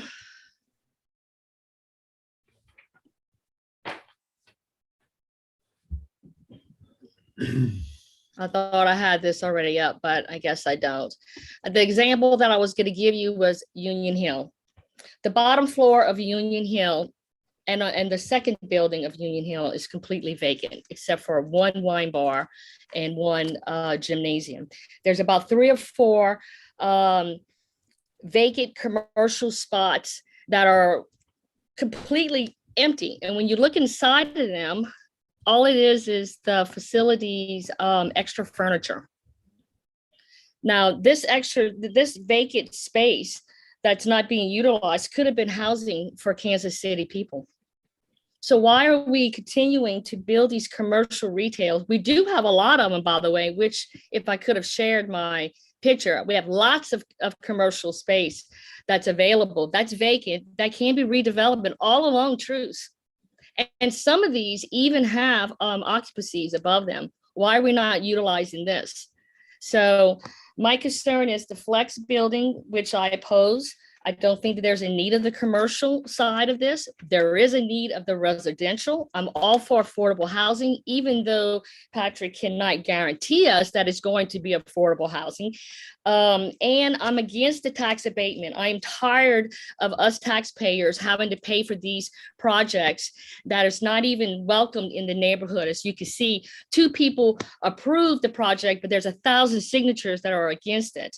I'm tired of paying taxes and the schools losing money for tax abatements as well too, so that developers can do these projects, whether it's vanity or not, and it doesn't fit in the community. I'm also tired of the Truce overlay being ignored. I mean, this was put into place to protect a medium dense residential area. And I would hope that the CPC would respect that and consider this. I mean, why create a law or create the overlay if you're not going to use it? So it makes no sense. So I wish I could send the pictures, but unfortunately I can't share them. But if any of the staff would like the pictures, please email me and I would be more than happy to show you all of the vacant commercial spots along Truce. I would also be happy to show you Union Hill as a perfect example of wasted space. And Union Hill, I might add, is a perfect location for a flex building. You would think it would be successful, but it's not. COVID has changed our lives. Nobody works in an office building anymore. We now work from home. We're on Zooms doing meetings. I'm not sure if the restaurant and all 33 office spaces that this developer thinks is going to be filled, because I'll be honest with you, it won't be. So you can see Union Hill as a perfect example. In fact, you can see throughout the city a perfect example of all of these wasted Okay, can you sum it up here, please? Thank you. Sure. So basically, all I'm asking is that the CPC take in consideration all of our requests that's in the petition and also our requests and to hear us. We are for the residential side of the development. We are against the commercial. Okay, thank you. Let's see, Sue Laird. You're on mute. I'm sorry. If you don't mind taking yourself on mute, off mute.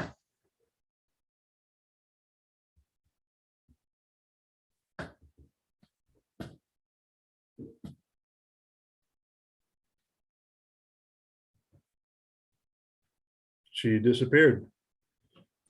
Okay, I'm so sorry. Now,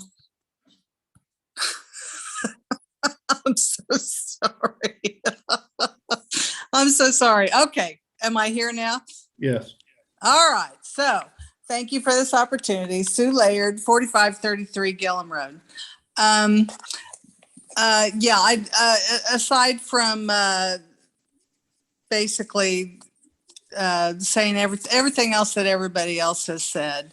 My biggest concern is parking.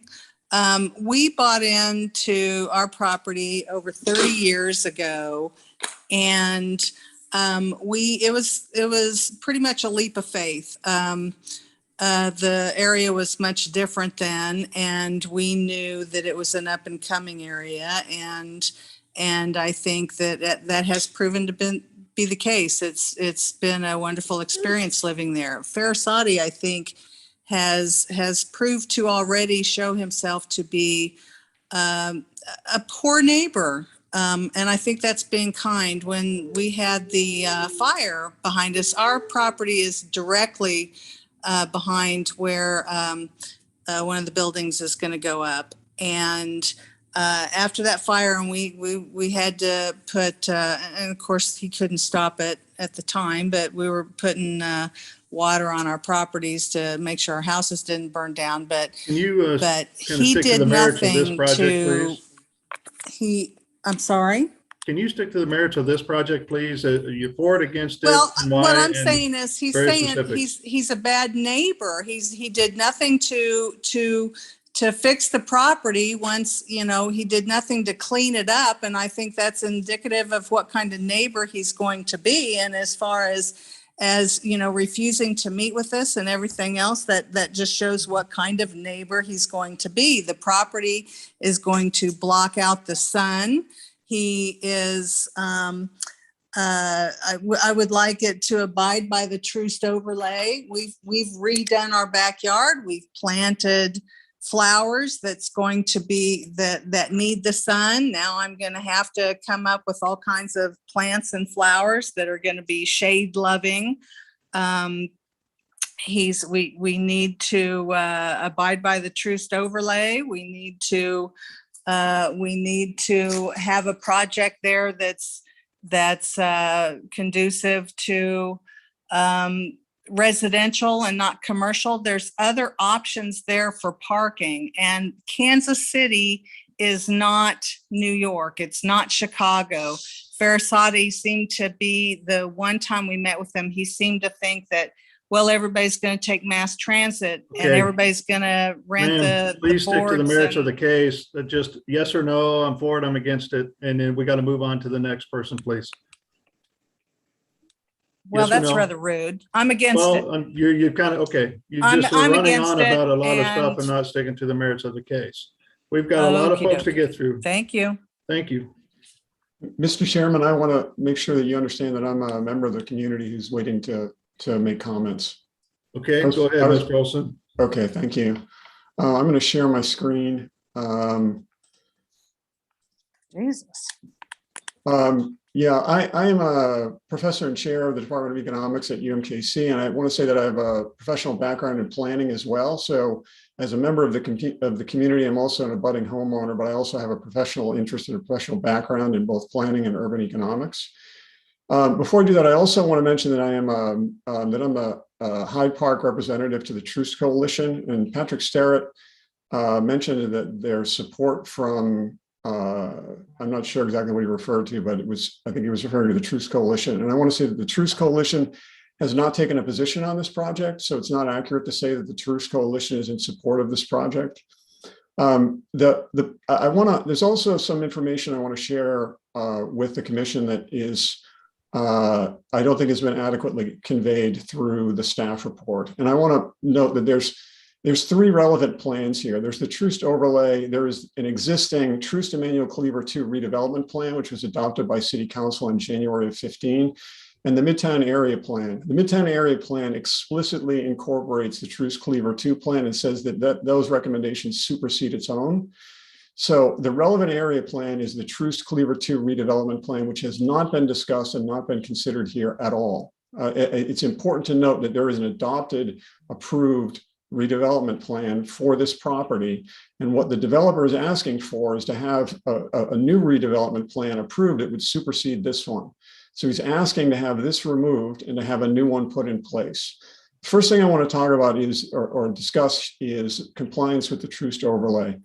And there are at least in addition to the frontage issue, there are at least 3 issues here that have not been discussed adequately. The Troost Overlay District requires that a flex building requires a special use permit. It's in section 2A of the design standards requirements of the Troost Overlay. There has been no application for a special use permit, and therefore it is not in compliance with that aspect of the Troost Overlay. Now, Olafur mentioned earlier today that the City Council can waive that requirement under 88.5.1709, can waive the requirement for a special use permit. That is not the same thing as being in compliance. That is, that it is possible at the end of this process for them to waive that requirement. It is not in compliance with that.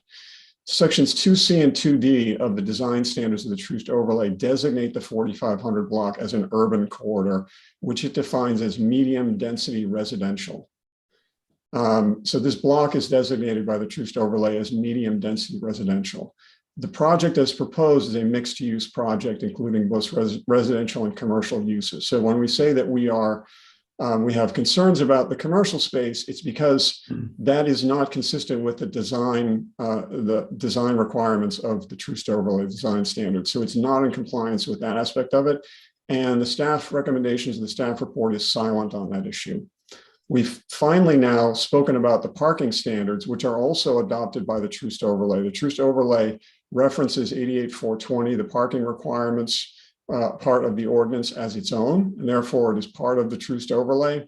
And as we've heard now, the applicant is requesting a waiver for a variance for the requirements are under 88.420. So it is not possible to claim that the only issue with the Troost Overlay is the frontage. There are issues with the commercial space, which makes this a flex building, and the commercial space, which makes it inconsistent with the designation as urban corridor or medium density residential. So it is not, this project is not in compliance with the Troost Overlay, and we have been consistently making that argument from the very day first time we met with this. Quickly, what does the Troost Cleaver 2 redevelopment plan recommend for these specific parcels? Because it makes parcel level recommendations, and I encourage you to read it. On page 24, its final recommendations is that the development should be between 35 and 59,000 square feet. The current proposal is 81,753 square feet. So it significantly exceeds the recommendation of the adopted redevelopment plan. The redevelopment plan recommends residential use on this block consistent with the Troost Overlay. That residential, it recommends specifically live workspace. What's being requested in this proposal is mixed use. Therefore, we have a non-conforming land use. The recommendation of the redevelopment plan is that there be 2 to 3 story buildings. What they're requesting is a 4-story building. So it's 1 to 2 stories more than is recommended by the adopted redevelopment plan. Floor area ratio for the south parcel 1.2 is recommended, 1.3 for the north. What they're asking for is significantly exceeds that, 1.65 in the south and 1.84 in the north. So the floor area recommendation significantly exceeds the recommendations of the adopted redevelopment plan for these parcels. I think it's important, and I think it's critical that this be considered when considering this project. There was already the Troost Cleaver redevelopment plan came out of an extensive public participation process with planning charrettes, many meetings, visioning, and so forth. And this was the vision that this community came forward for these parcels. And this project does not meet it, not even close. Final thing I want to mention to here is 2 more things. 88.260 UR, which creates the possibility in the code for an urban redevelopment district, says the use and development standards must be in general conformance with the approved area plan. The approved area plan in this instance is the Troost Cleaver 2 plan. So it is not in general conformance with the Troost Cleaver 2 plan, and it must be compatible with desirable land use and development patterns in the surrounding area, of which it is not. It is not in general conformance, and it's not compatible with the desirable land use as expressed in both the overlay and in the Troost Cleaver 2 plan. The final thing I want to mention is about the PIA General Development Plan, of which I have written several myself. And I want to say that the plan that was submitted does not meet minimum professional standards of accuracy or completeness. And in particular, in the presentation at the last meeting in August that we presented many pictures of a building that no longer exists. There was a fire there. The building that they presented, most of those photographs that were displayed are of a building that no longer exists. It's not an adequate plan. That plan also fails. And I also want to mention that the general development plan is not just a blight study. It gets referred to as a blight study. It is a blight study, but it is also a general development plan being offered by the PIEA. And the number of errors and omissions in that plan are manifest. And I've written those in, I've written a letter to the planning department. I submitted it. I asked it to be uploaded as part of this. It hasn't been uploaded to Compass KC that I'm aware of. That plan fails to even mention that there is an existing adopted redevelopment plan for these parcels. It significantly represents the type of land use and the development intensity recommended for these parcels. And it documents conditions that are no longer extant on that property. And I'm happy to answer any questions, but those are the important points that I wanted to make. So thank you for your time. I appreciate the opportunity to address you. Okay, thank you. Is there anybody else from the public that would like to speak? I'm here. Passing down, Mr. Chairman. Oh, I'm sorry, here. there's one more. I'm here. Okay, You ready for me, Kobe? I'm ready. Yes. Good morning. Good morning. Good morning. My name is Stacy Johnson Cosby. I live in South Kansas City, but I own a property on this block, 4501 Gillum. My husband and I have owned that property for almost 20 years, and I've been in a housing industry for over 30 years. I'm here to speak in support of the neighbors' position and those 1,000 people on the petition that we want this project approved as residential with no commercial. We have a citizen endorsed Truth Cleaver plan that recommends residential, no commercial. A citizens endorsed Truth Overlay plan that recommends residential, no commercial. A city approved 5-year housing plan that calls for more residential, does not mention the need for commercial. A city manager that needs to find a way to create a plan to create over 10,000 affordable housing units by the year 2027. Looking to house the lowest income levels and those who are homeless. And surprisingly, a neighborhood who fully supports and actually advocates creating affordable housing in our neighborhood, no commercial needed. I want to repeat that, neighbors that want affordable housing. In my over 20 years as a neighborhood leader in South Kansas City, I have never, ever seen a group of neighbors say, hey, please bring affordable housing into my neighborhood, into my community, and put it literally in my backyard because everyone deserves to live in a wonderful neighborhood. Yet these neighbors are saying it and the developer is not hearing it. It is unheard of in this day of NIMBYism, not in my backyard, where you have neighbors support and actually ask the developer to sit down with them, remove the commercial space, and let's discuss making the residential units, enhancing it to the fullest and best use of this project. And it supports every other current plan that says commercial is not necessary, especially as Shauna mentioned in light of the already vacant spaces on Truce. Burger King, a restaurant, has closed down. Dollar Tree is boarded up. All along Truce, you can find vacant retail spaces. If someone today wanted to put retail or commercial space along Truce, they have options that already exist, yet they're not exercising those options. Those spaces sit vacant. And so what we're saying, in light of that, we have a neighborhood, of course, that wants more affordable residential. The developer cannot produce leases of anyone saying, hey, when you put the commercial there, I'll be there. Our concern is that it will sit vacant and it does not enhance the neighborhood. We've tried to ask for a meeting with the developer to work collaboratively on this project that, again, is also seeking incentives, which we could potentially support if he comes to the table and if he removes commercial from the project. There are too many vacant storefronts. We say, let's work together on this project that benefits the city, those looking for affordable housing. We want to sit down with Ferris to make this project one that we can all get behind. We want to support all of the area plans that citizens have taken time to produce and put together. So what I'd like to do is ask you today to please reject the commercial aspect of this plan, approve it as fully residential so that we can start helping our city manager get more residential affordable units in place. And then we ask Patrick and the developer, sit down with us, the neighborhood, so we can prepare and help you prepare to go before the PIEA so that we can get this project approved with 100% residential. I'll end by asking a question of Olafu. We talked yesterday. And I expressed my surprise that neighbors actually want affordable. Actually want it, never seen it. I asked you, Olaf, and I don't know if you are in a position where you can answer, if you have ever seen a neighborhood come before this body or any others that said, yes, please put affordable housing in my backyard. Will you share what your response was? And I'll end it with that. Thank you. Anybody else, Shu?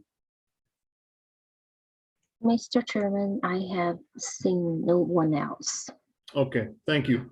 So at this time, we're going to go ahead and close all public testimony and then come back to the applicant and city staff and talk about some of the concerns that are brought up regarding, from the public regarding this project, and then go from there.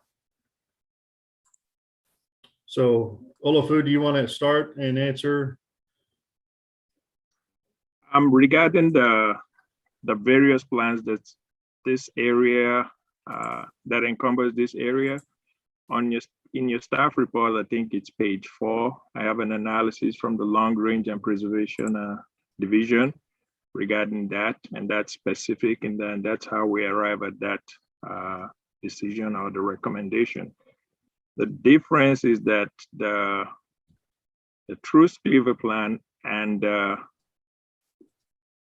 Midtown Plaza plan are the recommending plans in terms of what was recommended, but the actual controlling zoning within the Truce Overlay Corridor is the Truce Overlay District zoning. So that's actual zoning that was based on those two guiding plans, which is the Truce Cleaver and the Midtown Plaza plan. So, and the Midtown, the Truce Overlay district is actually newer than those two plans. So what happened was they used those both the Midtown Plaza plan and the Cleaver plan to develop that overlay district.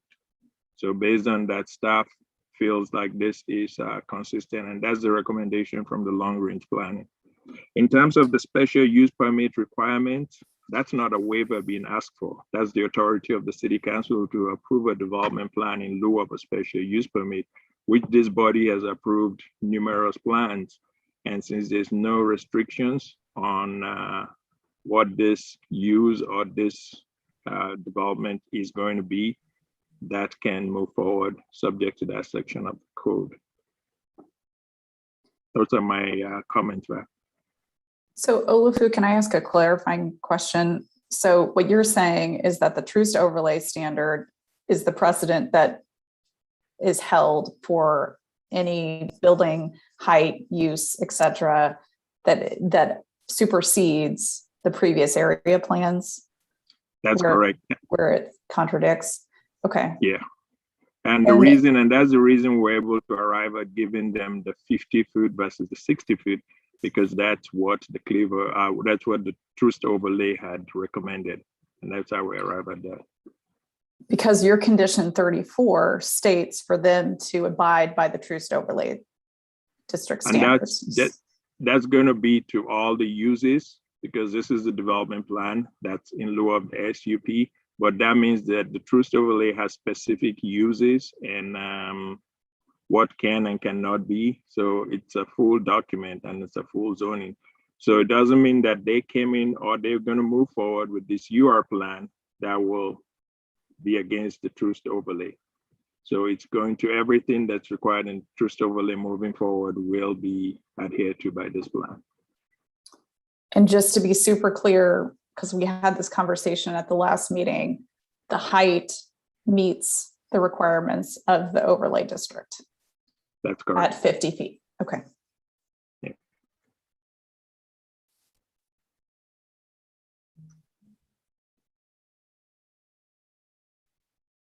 Okay, any other questions or thoughts?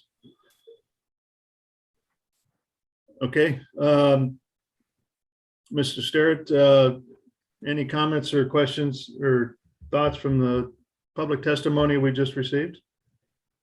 Well, I think as Olafu has mentioned, the guiding plan that we've adhered to has been the Truce Overlay District.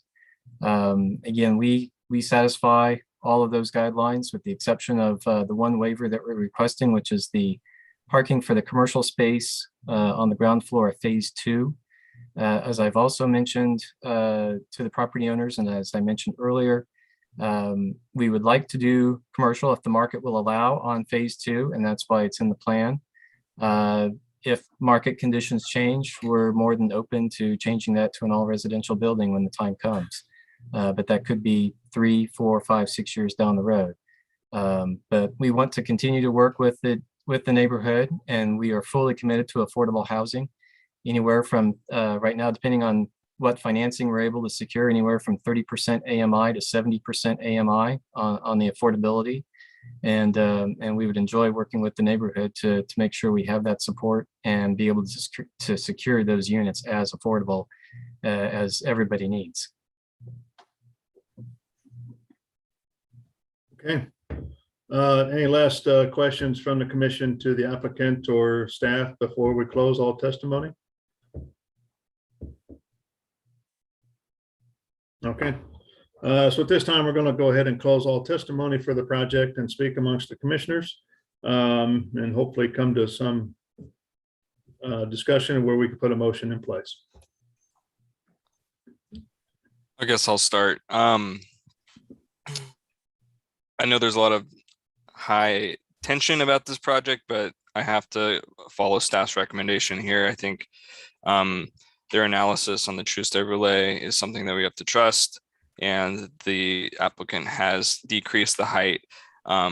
With regards to the parking, I think that was the intent of the ordinance for the 0.5 spaces, was to increase affordable housing, because parking garages actually increase housing costs. So there's a really a big trade-off between parking spaces and affordable housing, and it's right next to the Truce Max line, which is a great bus line that can get you to downtown and all the way to Waldo.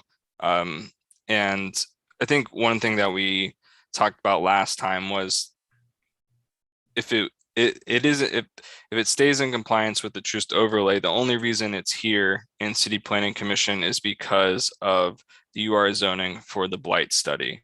And so I have a hard time denying this application and this applicant because of the compliance, and also the fact that we wouldn't ever hear this if it wasn't for the tax incentives. Okay.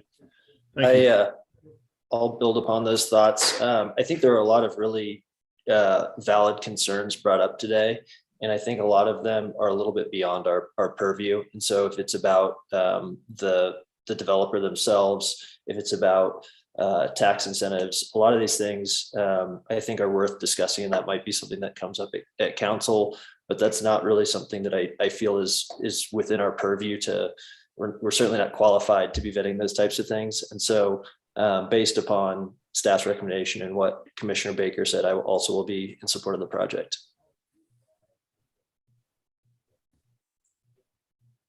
Rose, any comments?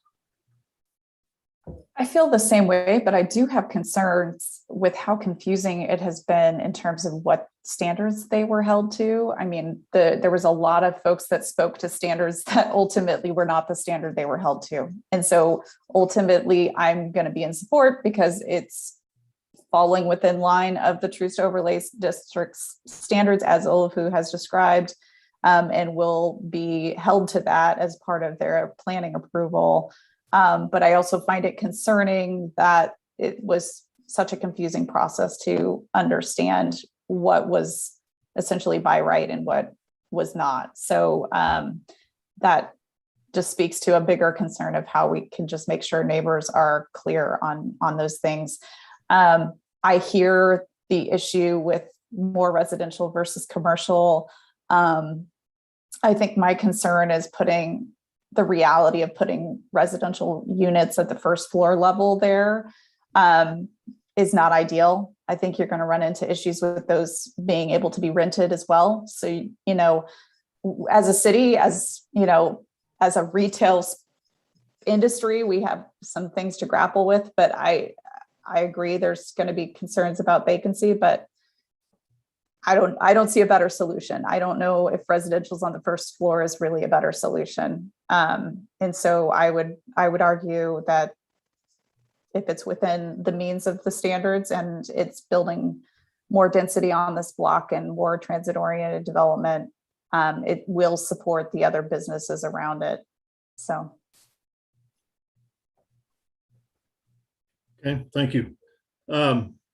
Anybody else? Forstein, any comments? Commissioner Hill? I really agree with what all the commissioners have outlined. It's tough because I really hate when projects come before us and there is strong community opposition, when in fact the actual development, is a pretty good development, would add to the community.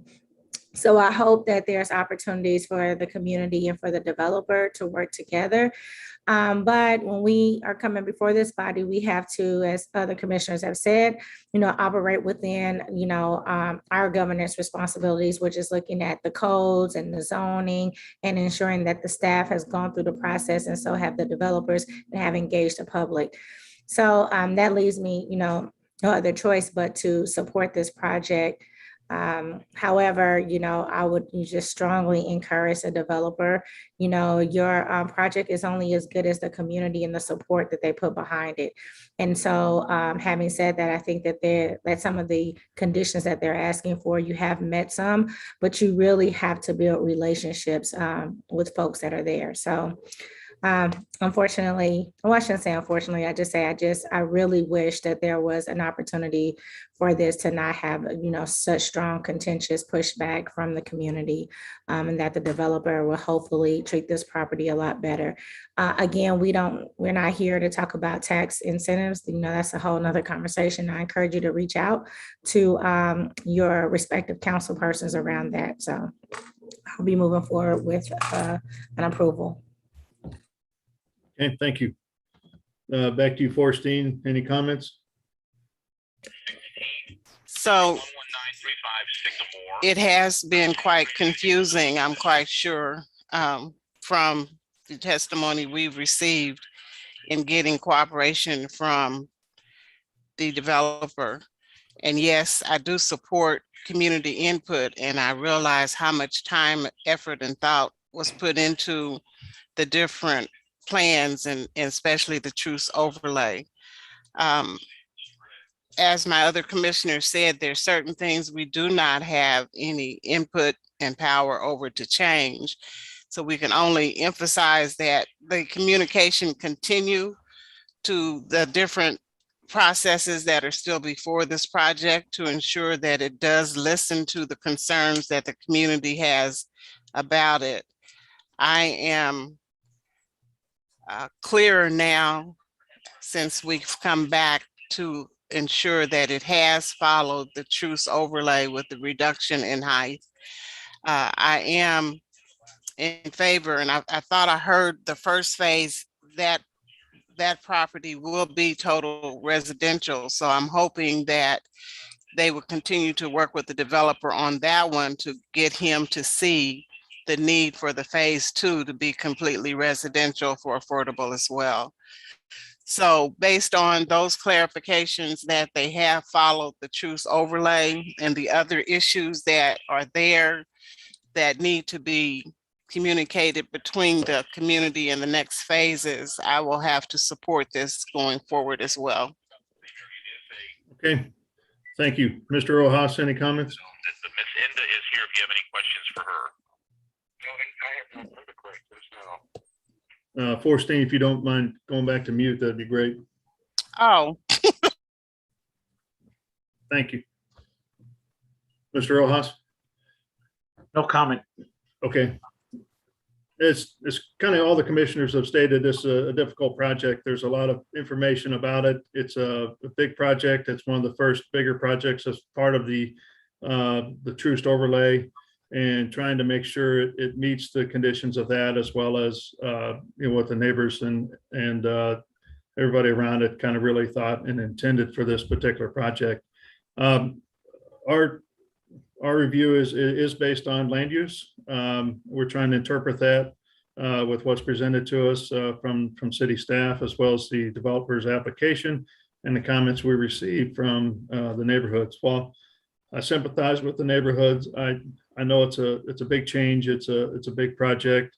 And there's a lot of things going on with it, but from the land use standpoint, I agree with the rest of my commissioners that I am going to support the project just because of the way it's presented and what's going to be built there.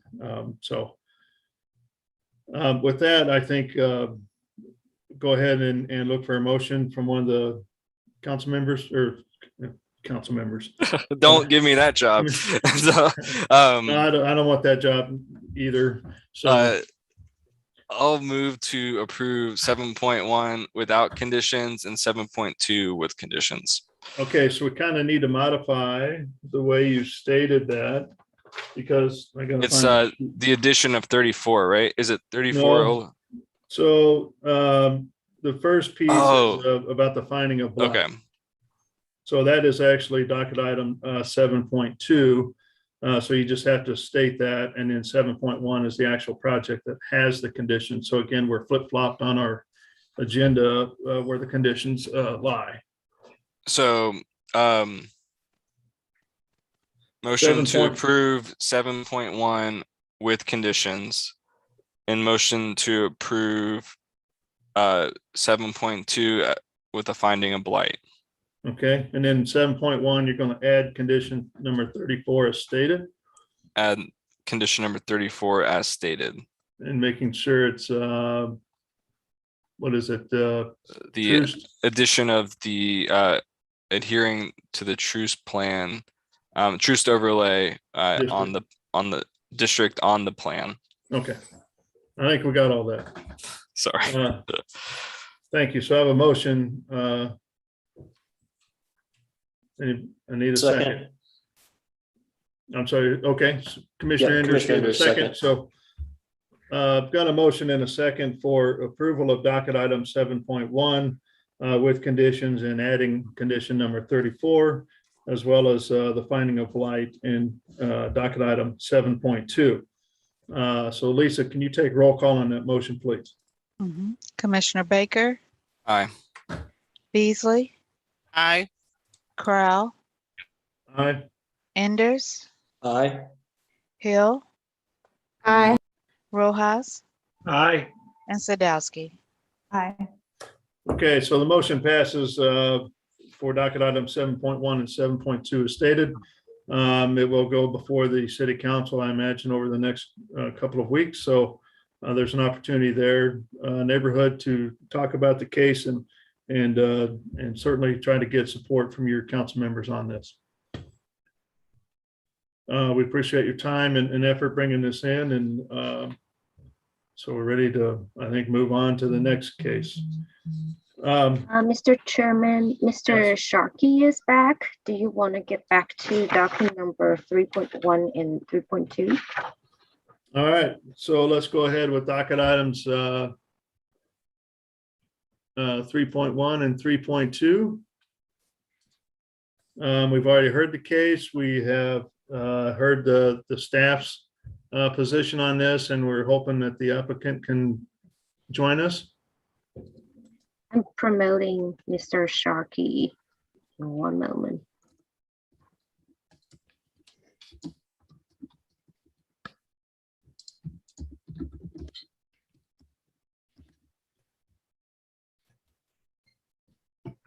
Good morning, everybody. Hi, good morning. So we've had an introduction of the case already for a couple of special use permits. I think it's single building and then there's 2 units or something with that, correct? Correct. Correct. So tell us a little bit about your project, what you're requesting, and also I'd like to hear how you plan to manage and operate the facility. Yeah, I'm a professional short-term rental manager in the city. I manage a small portfolio of choice properties. This is a duplex. There's a 3-bedroom, 2-bathroom up top and a 2-bedroom, 1-bathroom. The way I manage this very seriously and professionally. I want to respect the neighbors. I think it's very important to respect the character of the neighborhood. And by doing this, I put cameras on the outside to monitor any activity of who's coming and going in the house. I also have noise sensors inside each of the units. So that monitors the decibel levels. One of the main concerns with short-term rentals is parties, the party house in the neighborhood. I'm not interested in that. I know I can make more money. I know other operators do that. I don't do that. I'm not interested. I don't win from it. The neighborhood doesn't win. Nobody wins from it. The industry doesn't win. I like providing temporary housing for nurses, for people that are in transitory living, that are between buying and selling a home. They fill out a contract. Some people are coming in for medical procedures. So I manage this very professionally. I want to attract wonderful guests. We put wonderful furniture in it to attract people who are going to respect the space, and I monitor it very closely. I don't say yes to managing people's properties, and I don't advise people to go and buy homes inside neighborhoods that are nestled in a neighborhood that's quiet, very family, kids running around the street. I said yes to this property. I also own this property as well, because there's a large commercial building across the street, and there's 39th and Main right there. So there's a bunch of commercial activity already happening in this neighborhood, right across the street. And so my rationale for buying this property was that the neighborhood and in this immediate area, there's already a desensitization to commercial activity. So my next door neighbor is AT&T, and then I have one residential neighbor to the left of me. I've reached out to him several times, knocked on his door, sent him letters. I haven't gotten a hold of him. He's just gone quiet. And then right across the street is like where Great American Bank is. It's right on 39th and Main. So I want to respect you guys' time. I know you guys have a busy day. So just briefly, I manage this professionally, and I take it very seriously. I don't allow parties. I follow the regulations. I've read them, I've studied them, and I take them very seriously. And all I want to do is provide temporary housing for traveling nurses. I used to be a traveling clinician, and so I know there's a need for traveling medical professionals, especially at this time. And moving forward, it seems like COVID's going to be around for a while, at least. So and then helping support other local businesses as well. That's very important as well. So I partner with other local businesses, and I try and get my guests to go to those businesses. And so I'm just another small business owner trying to support other small businesses and help out medical professionals. Okay. The main points. Any questions for the applicant regarding docket item 3.1 and 3.2? Okay, let's go ahead and open it up for public testimony then. If there's anybody out there that would like to speak regarding docket items 3.1 and 3.2, please raise your hand and you'll be promoted. Mr. Chairman, I have not seen anyone raise their hand. All right, so we'll go ahead and close public testimony then. Any other last comments you'd like to say, Mr. Sharkey? No, thank you for your time. Okay, so at this time, we'll go ahead and close all testimony. And if there's no discussion from the commissioners, I'll take a motion, please. Chair Crowell, I move to approve docket items 3.1 and 3.2 with conditions. Okay. Second. So I've got a motion and a second for approval of docket items 3.1 and 3.2 with conditions stated. Lisa, can you take roll call on that motion, please?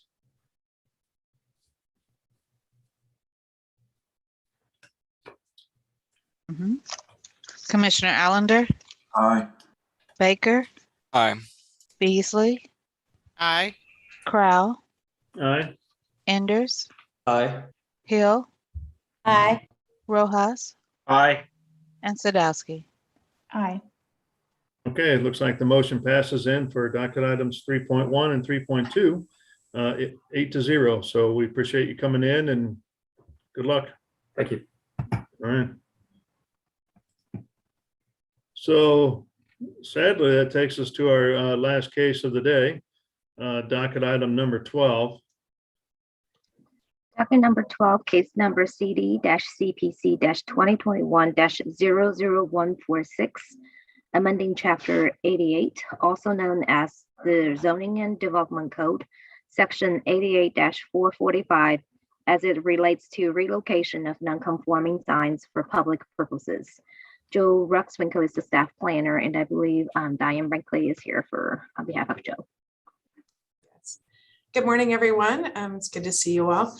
So the case before you today is, as was just identified by Shu, it's an amendment to our non-conforming section within the sign code, and specifically related to relocation for public purpose. So currently in the code, we have a section that allowed for us to relocate billboards that are in the midst of an eminent domain action. So this allows the city effectively to be able to relocate things when it's going to cost us an extreme amount of money effectively.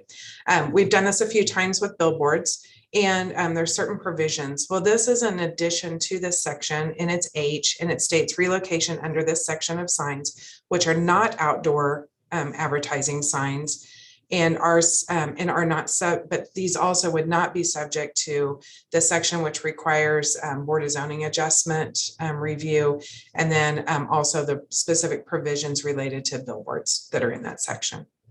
So again, the purpose is that we actually have a case right now that is impacting this. It would cost us an outrageous amount of money to remove a pole sign. The business is going to stay in place. This would allow us to relocate the pole sign within just a few feet of where it exists today to allow us to continue with the public road improvement.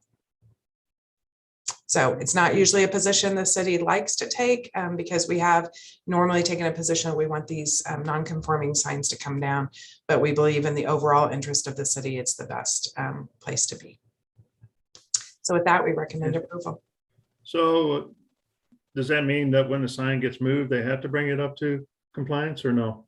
No, it means, for instance, if there's a pole sign that's in place, they would be able to move it still on their property, just move it over a few feet to where we can make the public improvement, but it would still be the same pole sign. So they can't improve it. They can't enlarge it. They could make it smaller if they wanted to, probably won't.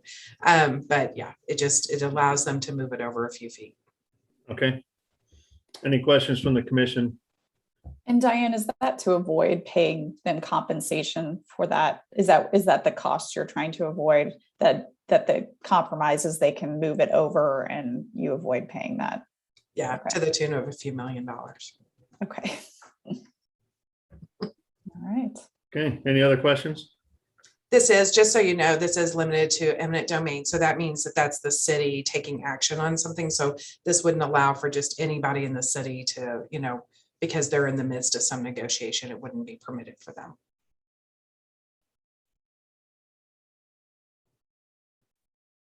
Okay.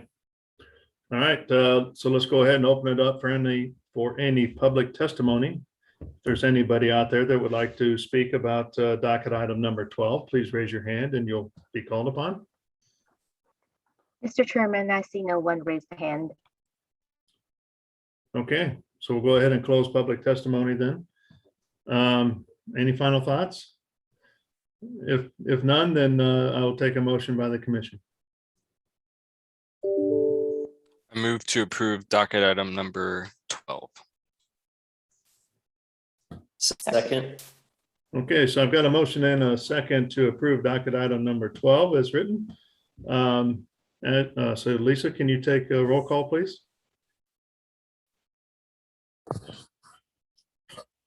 Commissioner Allender? Aye. Baker? Aye. Beasley? Aye. Crowell? Aye. Enders? Aye. Hill? Aye. Rojas? Aye. And Sadowski. Aye. Okay, so it looks like the motion passes 8-0 for approval of the text amendments. So we appreciate you bringing them in. Thank you all. And that concludes the items we have on the docket for today's meeting. I think we're in and out in record time. Is there any other thoughts or questions from the commission before we adjourn the meeting? As far as our next meeting, are we to assume Zoom or are we moving towards? Yeah, I think we'll go ahead and assume that it will be Zoom, the next meeting, and maybe the one after that. The concern is just when we actually had the meetings in the chambers, there's only the one camera that shoots on the back of, so you see the whole room. You can't see the applicant speaking. You can't see the commissioner speaking or anything like that. So it's just kind of, you get lost in the meeting as to who's saying and doing what. So to get that right, we have to have somebody in the meeting that's all they do is they run the camera and the technical piece. So it's an agreement and discussion that's being had between the planning department and communications department to assign somebody there. If they don't do that, then they expect staff to run that, and it's already hard enough to run the meeting sometimes, as you know. So to have staff running that at the same time as their cases, it's just not effective. So, and I don't want to do it. So that's kind of why I guess they're holding out. So it should be, they'll probably get that figured out here pretty soon, I would imagine. But so. Okay, great. All right. So I tell you, we'll go ahead and adjourn the meeting then. All right.